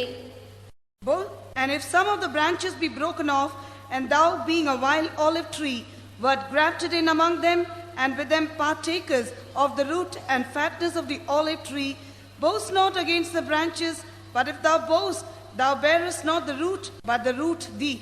Thou wilt say then, the branches were broken off, that I might be grafted in. Well, because of unbelief, they were broken off, and thou standest by faith. Praise be to God. தேவனுக்கு ஸ்தோத்திரம். ದೇವರಿಗೆ ಸ್ತೋತ್ರ. They were broken off and we were but grafted in. அவர்கள் முறித்து போடப்பட்டு நாம் அந்த இடத்தில் ஒட்ட வைக்கப்பட்டிருக்கிறோம். ಅವರು ಮುರಿದು ಹಾಕಲ್ಪಟ್ಟಿರು, ನಾವು ಅಂಟಿಸಲ್ಪಟ್ಟಿದ್ದೇವೆ. And because of that, we are today children of adoption. அது நிமித்தமாக இன்றைக்கு நாம் புத்திர சுவிகாரத்தின் பிள்ளைகளாக இருக்கிறோம். ಅದರ ಮೂಲಕವಾಗಿ ನಾವು ಪುತ್ರರಿಂದ ಕರೆಯಲ್ಪಡುವಂತ ಅನುಭವಕ್ಕೆ ಬಂದಿದ್ದೇವೆ. Concerning those who are children of adoption, புத்திர சுவிகாரத்தின் பிள்ளைகள் ದೇವರ ಆ ಒಂದು ಮಕ್ಕಳ ಅಧಿಕಾರವನ್ನು ಹೊಂದಿದಂತ ನಾವು, the law says that they will have equal right and equal part to all possessions as how the natural children are. இயற்கையான பிள்ளைகளுக்கு இருக்கிறது போல இந்த புத்திர சுவிகாரத்தின் பிள்ளைகளுக்கும் எல்லா காரியங்களிலும் சம உரிமையும் அந்தஸ்தும் இருக்கிறது. ಸ್ವಾಭಾವಿಕವಾಗಿರುವಂತಹ ಮಕ್ಕಳಿಗೆ ತಕ್ಕಂತ ರೀತಿಯಲ್ಲಿ ಈ ದತ್ತು ಮಕ್ಕಳಾಗಿ ಕಾಣಬಿಡುವಂತ ಎಲ್ಲರಿಗೂ ಸಹ ಅದಕ್ಕೆ ಸಂಬಂಧಪಟ್ಟಂತ ಅವರ ಎಲ್ಲ ಅಧಿಕಾರವೂ ಸಹ ಅವರಿಗೂ ಸಹ ಕಾಣಬಿಡುತ್ತದೆ. Praise be to God. தேவனுக்கு ஸ்தோத்திரம். ದೇವರಿಗೆ ಸ್ತೋತ್ರ. Even though we are the children of adoption, we have all rights to the inheritance. நாம் புத்திர சுவிகாரத்தின் பிள்ளைகளாக இருந்தாலும் அவருடைய சுதந்திரத்திற்கு நமக்கு முழு உரிமை இருக்கிறது. ನಾವು ದತ್ತು ಮಕ್ಕಳೆಂಬುದಾಗಿ ಕರೆಯಲ್ಪಟ್ಟಿದ್ದು ಸಹ ಆತನ ಸ್ವಾಸ್ಥ್ಯಕ್ಕೆ ನಮಗೆ ಸಂಪೂರ್ಣವಾಗಿ ಅಧಿಕಾರ ಉಂಟು. Praise be to God. தேவனுக்கு ஸ்தோத்திரம். ದೇವರಿಗೆ ಸ್ತೋತ್ರ. That's why we see those who are led by the Spirit of God, they are the sons of God. ஆனபடியால்தான் எவர்கள் தேவனுடைய ஆவியினால் நடத்தப்படுகிறார்களோ அவர்கள் தேவனுடைய புத்திரராய் இருக்கிறார்கள். ಅದರಿಂದ ಯಾರೆಲ್ಲ ದೇವರ ಆತ್ಮನ ನಡೆಸಲ್ಪಡುತ್ತಾರೋ ಅವರು ದೇವರ ಮಕ್ಕಳು ಎಂಬುದಾಗಿ ನೋಡುತ್ತೇವೆ. Coming back again to Romans 8 chapter. ரோமர் 8 அதிகாரத்தில் மறுபடியும் கவனிக்கும் பொழுது ರೋಮಪುರಕ್ಕೆ ಬರೆದ ಪತ್ರಿಕೆ 8ನೇ ಅಧ್ಯಾಯದಲ್ಲಿ ಪುನಃ ನೋಡುವಾಗ Verses 14 and 15. 14-15 ವಚನங்கள். 14ನೇ 15ನೇ ವಾಕ್ಯ. நடத்தப்படுகிறார்களோ அவர்கள் தேவனுடைய புத்திரராயிருக்கிறார்கள். அந்தபடி திரும்பவும் பயப்படுகிறதற்கு நீங்கள் அடிமைத்தனத்தின் ஆவியை பெறாமல் அப்பா பிதாவே என்று கூப்பிட பண்ணுகிற புத்திர ಸ್ವೀகாರத்தின் ಆವಿயை பெற்றீர்கள். ಯಾರ್ಯಾರು ದೇವರ ಆತ್ಮನಿಂದ ನಡೆಸಿಕೊಳ್ಳುತ್ತಾರೋ ಅವರು ದೇವರ ಮಕ್ಕಳು. ನೀವು ತಿರುಗಿ ಭಯದಲ್ಲಿ ಬೀಳುವ ಹಾಗೆ ದಾಸನ ಭಾವವನ್ನು ಹೊಂದಿದವರಲ್ಲ, ಮಗನ ಭಾವವನ್ನು ಹೊಂದಿದವರಾಗಿದ್ದೀರಿ.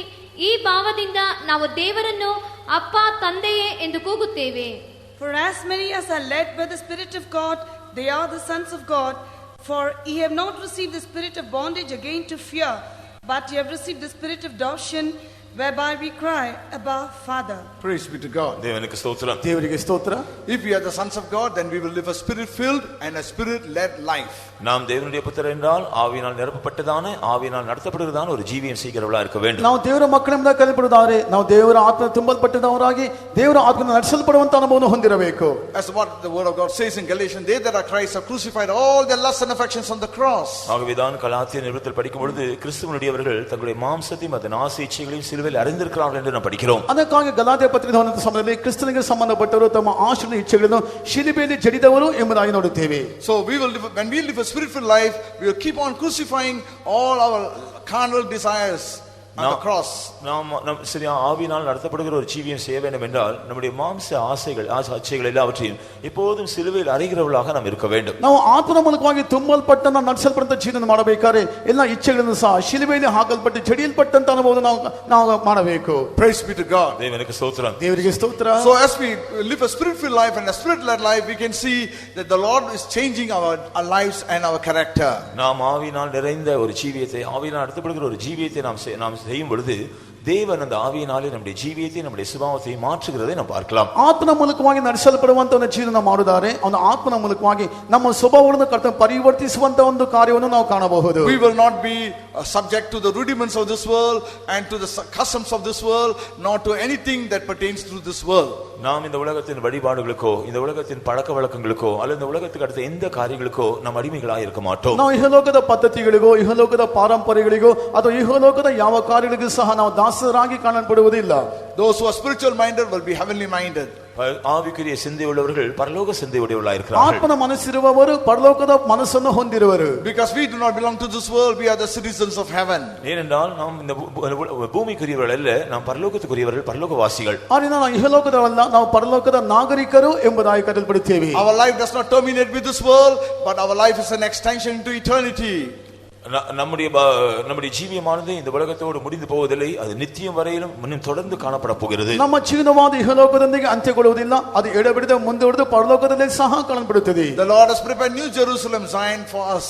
நமக்காக தேவன் புதிய எருசலேமையும் சீயோனையும் ஆயத்தப்படுத்தி இருக்கிறார். ನಮಗಾಗಿ ಕರ್ತನು ನಾವು ಯೆರೂಸಲೇಮನ್ನು ಚೀಯೋನನ್ನು ಸಿದ್ಧ ಮಾಡಿರುವರು. And that's the reason why today we are living with that lively hope. ஆகவேதான் அந்த ஜீவனுள்ள நம்பிக்கையோடு இன்றைக்கு நாம் ஜீவித்துக் கொண்டிருக்கிறோம். ಆದ್ದರಿಂದ ಜೀವಕರವಾದ ಆ ನಿರೀಕ್ಷೆಯೊಂದಿಗೆ ನಾವು ಜೀವಿಸುತ್ತಾ ಇದ್ದೇವೆ. Oh, not only we receive eternal life, but we are also going to have that lively hope and that hope of an inheritance. நாம் நித்திய ஜீவனை பெற்றுக்கொண்டது மாத்திரமல்ல, நமக்கு முன்பாக வேறொரு நம்பிக்கை இருக்கிறது. நமக்காக வைக்கப்பட்டிருக்கிற சுதந்திரத்தை நாம் பெற்றுக்கொள்வோம் என்ற நம்பிக்கை. ನಾವು ನಿತ್ಯ ಜೀವನ ಹೊಂದಿಕೊಳ್ಳುವುದು ಮಾತ್ರವಲ್ಲ, ನಮಗಾದ ನಿರೀಕ್ಷೆ ಉಂಟು. ನಮಗಿರುವಂತಹ ಸ್ವಾಸ್ಥ್ಯವನ್ನು ಹೊಂದಿಕೊಳ್ಳುತ್ತೇವೆ ಎಂಬ ನಿರೀಕ್ಷೆಯಾಗಿದೆ. We are going to inherit all the blessings that the Lord Jesus Christ has kept for us. கர்த்தராகிய இயேசு கிறிஸ்து நமக்காக வைத்திருக்கிற சகல ஆசீர்வாதங்களை நாம் சுதந்தரிக்க போகிறோம். ಕರ್ತನಾದ ಯೇಸು ಕ್ರಿಸ್ತ ನಮಗೆ ನೀಡಲ್ಪಟ್ಟಂತ ಎಲ್ಲ ಆಶೀರ್ವಾದಗಳಿಂದ ನಾವು ಸ್ವತಂತ್ರಿಸಲಿದ್ದೇವೆ. Praise be to God. தேவனுக்கு ஸ்தோத்திரம். To redeem them that were under the law, that we might receive the adoption of sons. நாம் நியாயப்பிரமாணத்துக்கு உட்பட்டவர்களாக இராமல் புத்திர சுவிகாரத்தை பெற்றுக்கொள்ளும்படியாக ನಾವು ಧರ್ಮಶಾಸ್ತ್ರದ ಕೆಳಗಿರದ ಹಾಗೆ ಆ ಒಂದು ಮಕ್ಕಳೆಂಬುದಾಗಿ ಅನುಭವವನ್ನು ಹೊಂದಿಕೊಳ್ಳುವಂತ ರೀತಿಯಲ್ಲಿ, Oh, if we become sons of God, then we will also live as sons of God. நாம் தேவனுடைய குமாரராய் மாற்றப்பட்டிருப்போம் என்றால் தேவனுடைய குமாரராய் நாம் ஜீவிக்கவும் வேண்டும். ನಾವು ಪುತ್ರಿಯ ಪದವಿಯನ್ನು ಹೊಂದಿಕೊಳ್ಳಬೇಕಾದ್ರೆ ಅದಕ್ಕೆ ತಕ್ಕ ರೀತಿಯಲ್ಲಿ ದೇವರ ಮಕ್ಕಳಾಗಿ ನಾವು ಜೀವಿಸಬೇಕಾಗಿದೆ. All that is needed to live a holy life, the Lord Jesus Christ has showed us the way. நாம் சரியான ஒரு பரிசுத்த ஜீவியம் செய்வதற்கேற்ற எல்லா காரியங்களையும் கர்த்தராகிய இயேசு கிறிஸ்து நமக்கு ஏற்கனவே அவர் ಕಾಣ್ಬಿಟ್ಟಿರುತ್ತಾರೆ. ನಾವು ಸರಿಯಾದ ಒಂದು ಪವಿತ್ರ ಜೀವಿತ ಮಾಡೋದಕ್ಕಾಗಿ ಈಗಾಗಲೇ ಕರ್ತನಾದ ಯೇಸು ಕ್ರಿಸ್ತ ನಮಗಾಗಿ ಎಲ್ಲವನ್ನೂ ಸಹ ಅದನ್ನು ತೋರಿಸಿರುವರು. That's why Jesus said, I am the way, the truth and the life. ஆகவேதான் இயேசு சொன்னார், நானே வழியும் சத்தியம் ஜீவனுமாய் இருக்கிறேன். ಅದಕ್ಕಾಗಿ ಯೇಸು ಹೇಳಿದ ನಾನೇ ಜೀವವೂ ಸತ್ಯವೂ ಮಾರ್ಗವಾಗಿದ್ದೇನೆ ಎಂಬುದಾಗಿ. Oh, the Lord Jesus Christ came with truth and the truth of Zion to us. கர்த்தராகிய இயேசு கிறிஸ்து சத்தியத்தோடு, அதாவது சியோனின் சத்தியத்தோடு நம்மிடத்தில் வந்தார். ಕರ್ತನಾದ ಯೇಸು ಕ್ರಿಸ್ತ ಸತ್ಯದೊಂದಿಗೆ ಅದರ ಅರ್ಥವಾದ ಜೀವನ ಸತ್ಯದೊಂದಿಗೆ ನಮ್ಮ ಬಳಿಗೆ ಬಂದಿರುವರು. That's why when we read John's Gospel, 1st chapter, verse 14, we read, ஆகவேதான் யோவான் சுவிசேஷம் 1ஆம் அதிகாரம் 14ஆம் வசனத்தை படித்தால், ಅದಕ್ಕಾಗಿ ಯೋಹಾನ ಬರೆದ ಸುವಾರ್ತೆ 1ನೇ ಅಧ್ಯಾಯ 14ನೇ ವಾಕ್ಯದಲ್ಲಿ ಓದುವಾಗ, அந்த வார்த்தை மாம்சமாகி கிருபையினாலும் சத்தியத்தினாலும் நிறைந்தவராய் நமக்குள்ளே வாசம் பண்ணினார். அவருடைய மகிமையை கண்டோம். அது பிதாவுக்கு ஒரே பேரானவருடைய மகிமைக்கேற்ற ಮಹಿಮೆಯಾಗவே இருந்தது. ಆ ವಾಕ್ಯವೆಂಬವನು ನರವತಾರ ಎತ್ತಿ ನಮ್ಮ ಮಧ್ಯದಲ್ಲಿ ವಾಸ ಮಾಡಿದನು. ನಾವು ಆತನ ಮಹಿಮೆಯನ್ನು ನೋಡಿದೆವು. ಆ ಮಹಿಮೆಯು ತಂದೆ ಬಳಿಯಿಂದ ಬಂದ ಒಬ್ಬನೇ ಮಗನಿಗೆ ಇರತಕ್ಕ ಮಹಿಮೆ. ಆತನ ಕೃಪೆಯಿಂದಲೂ ಸತ್ಯದಿಂದಲೂ ತುಂಬಿದವನಾಗಿದ್ದನು. And the word was made flesh and dwelt among us, and we beheld his glory, the glory as of the only begotten of the Father, full of grace and truth. Praise be to God. தேவனுக்கு ஸ்தோத்திரம். ದೇವರಿಗೆ ಸ್ತೋತ್ರ. So that word became flesh. அந்த வார்த்தை மாம்சமாகியது. அந்த ವಾಕ್ಯವು ನರಾವತಾರ ಎತ್ತಿತು. And that word was with the Father and the Holy Spirit. அந்த வார்த்தையானது பிதாவோடு பரிசுத்த ஆவியானவரோடும் இருந்தது. ಆ ವಾಕ್ಯವಾದ ಪವಿತ್ರಾತ್ಮನಿಗೂ ತಂದೆಯಾದ ದೇವರ ಬಳಿ ಸಹ ಕಾಣಲ್ಪಟ್ಟಿತು. And Jesus is that word. ಯೇಸುವೇ அந்த வார்த்தை. ಯೇಸುವೇ ಒಂದು ವಾಕ್ಯವಾಗಿದ್ದರು. And here St. John says, we beheld his glory as the only begotten of the Father, full of grace and truth. நாம் அவருடைய மகிமையை கண்டோம். அது பிதாவுக்கு ஒரே பேரானுடைய மகிமைக்கேற்ற மகிமையாகவே கிருபையும் சத்தியம் நிறைந்ததாக இருந்தது என்று இங்கே யோவான் சொல்கிறார். ಆ ಮಹಿಮೆ ತಂದೆಯ ಬಳಿಯಿಂದ ಬಂದ ಒಬ್ಬನೇ ಮಗನಿಗೆ ಇರತಕ್ಕ ಮಹಿಮೆ, ಆತನ ಕೃಪೆಯಿಂದಲೂ ಸತ್ಯದಿಂದ ತುಂಬಿದವನಾಗಿದ್ದಾನೆ ಎಂಬುದಾಗಿ ಯೋಹಾನನು ಹೇಳುತ್ತಾನೆ. Jesus is the express image of his Father. கர்த்தராகிய இயேசு கிறிஸ்து பிதாவினுடைய அதே தற்சரூபமாய் இருக்கிறார். ಕರ್ತನ ಯೇಸು ಕ್ರಿಸ್ತ ತಂದೆಯ ಸ್ವರೂಪಿಯಾಗಿ ಕಾಣಬಿಡುತ್ತಾನೆ. That's why he said, he that seen me has seen the Father. ஆகவேதான் என்னை கண்டவன் பிதாவை கண்டான் என்று அவர் சொல்கிறார். ಅದಕ್ಕಾಗಿ ನನ್ನನ್ನು ನೋಡಿದವನು ತಂದೆಯನ್ನು ನೋಡುತ್ತಾನೆ ಎಂಬುದಾಗಿ ಆತನು ಹೇಳಿದರು. Praise be to God. தேவனுக்கு ஸ்தோத்திரம். He has opened up a lively way for us to enter into the most holiest. மகா பரிசுத்த ஸ்தலத்தில் பிரவேசிப்பதற்கேற்றதான ஒரு ஜீவனுள்ள மார்க்கத்தை அவர் நமக்காக திறந்திருக்கிறார். ಅತಿ ಪರಿಶುದ್ಧವಾದ ಸ್ಥಳಕ್ಕೆ ಪ್ರವೇಶಿಸುವಂತ ಒಂದು ಜೀವಕರವಾದ ಮಾರ್ಗವನ್ನು ನಮಗಾಗಿ ಆತನು So ತೆರೆದಿರುವರು. that we may live our lives with this blessed hope and to live a meaningful life. நாம் ஒரு ஆனந்த பாக்கியமுள்ள ஜீவியம், ஒரு அர்த்தமுள்ள ஒரு ஜீவியத்தை செய்வதற்காகவே அவர் அப்படி செய்திருக்கிறார். ಅರ್ಥಪೂರ್ವಕವಾದ ಆಂತ ಭಾಗ್ಯವಾದ ಜೀವನ ಮಾಡೋದಕ್ಕಾಗಿ ಆತನ ಆ ರೀತಿಯಾಗಿ ಮಾಡಿರುವರು. The Lord bless you all. கர்த்தர் தாமே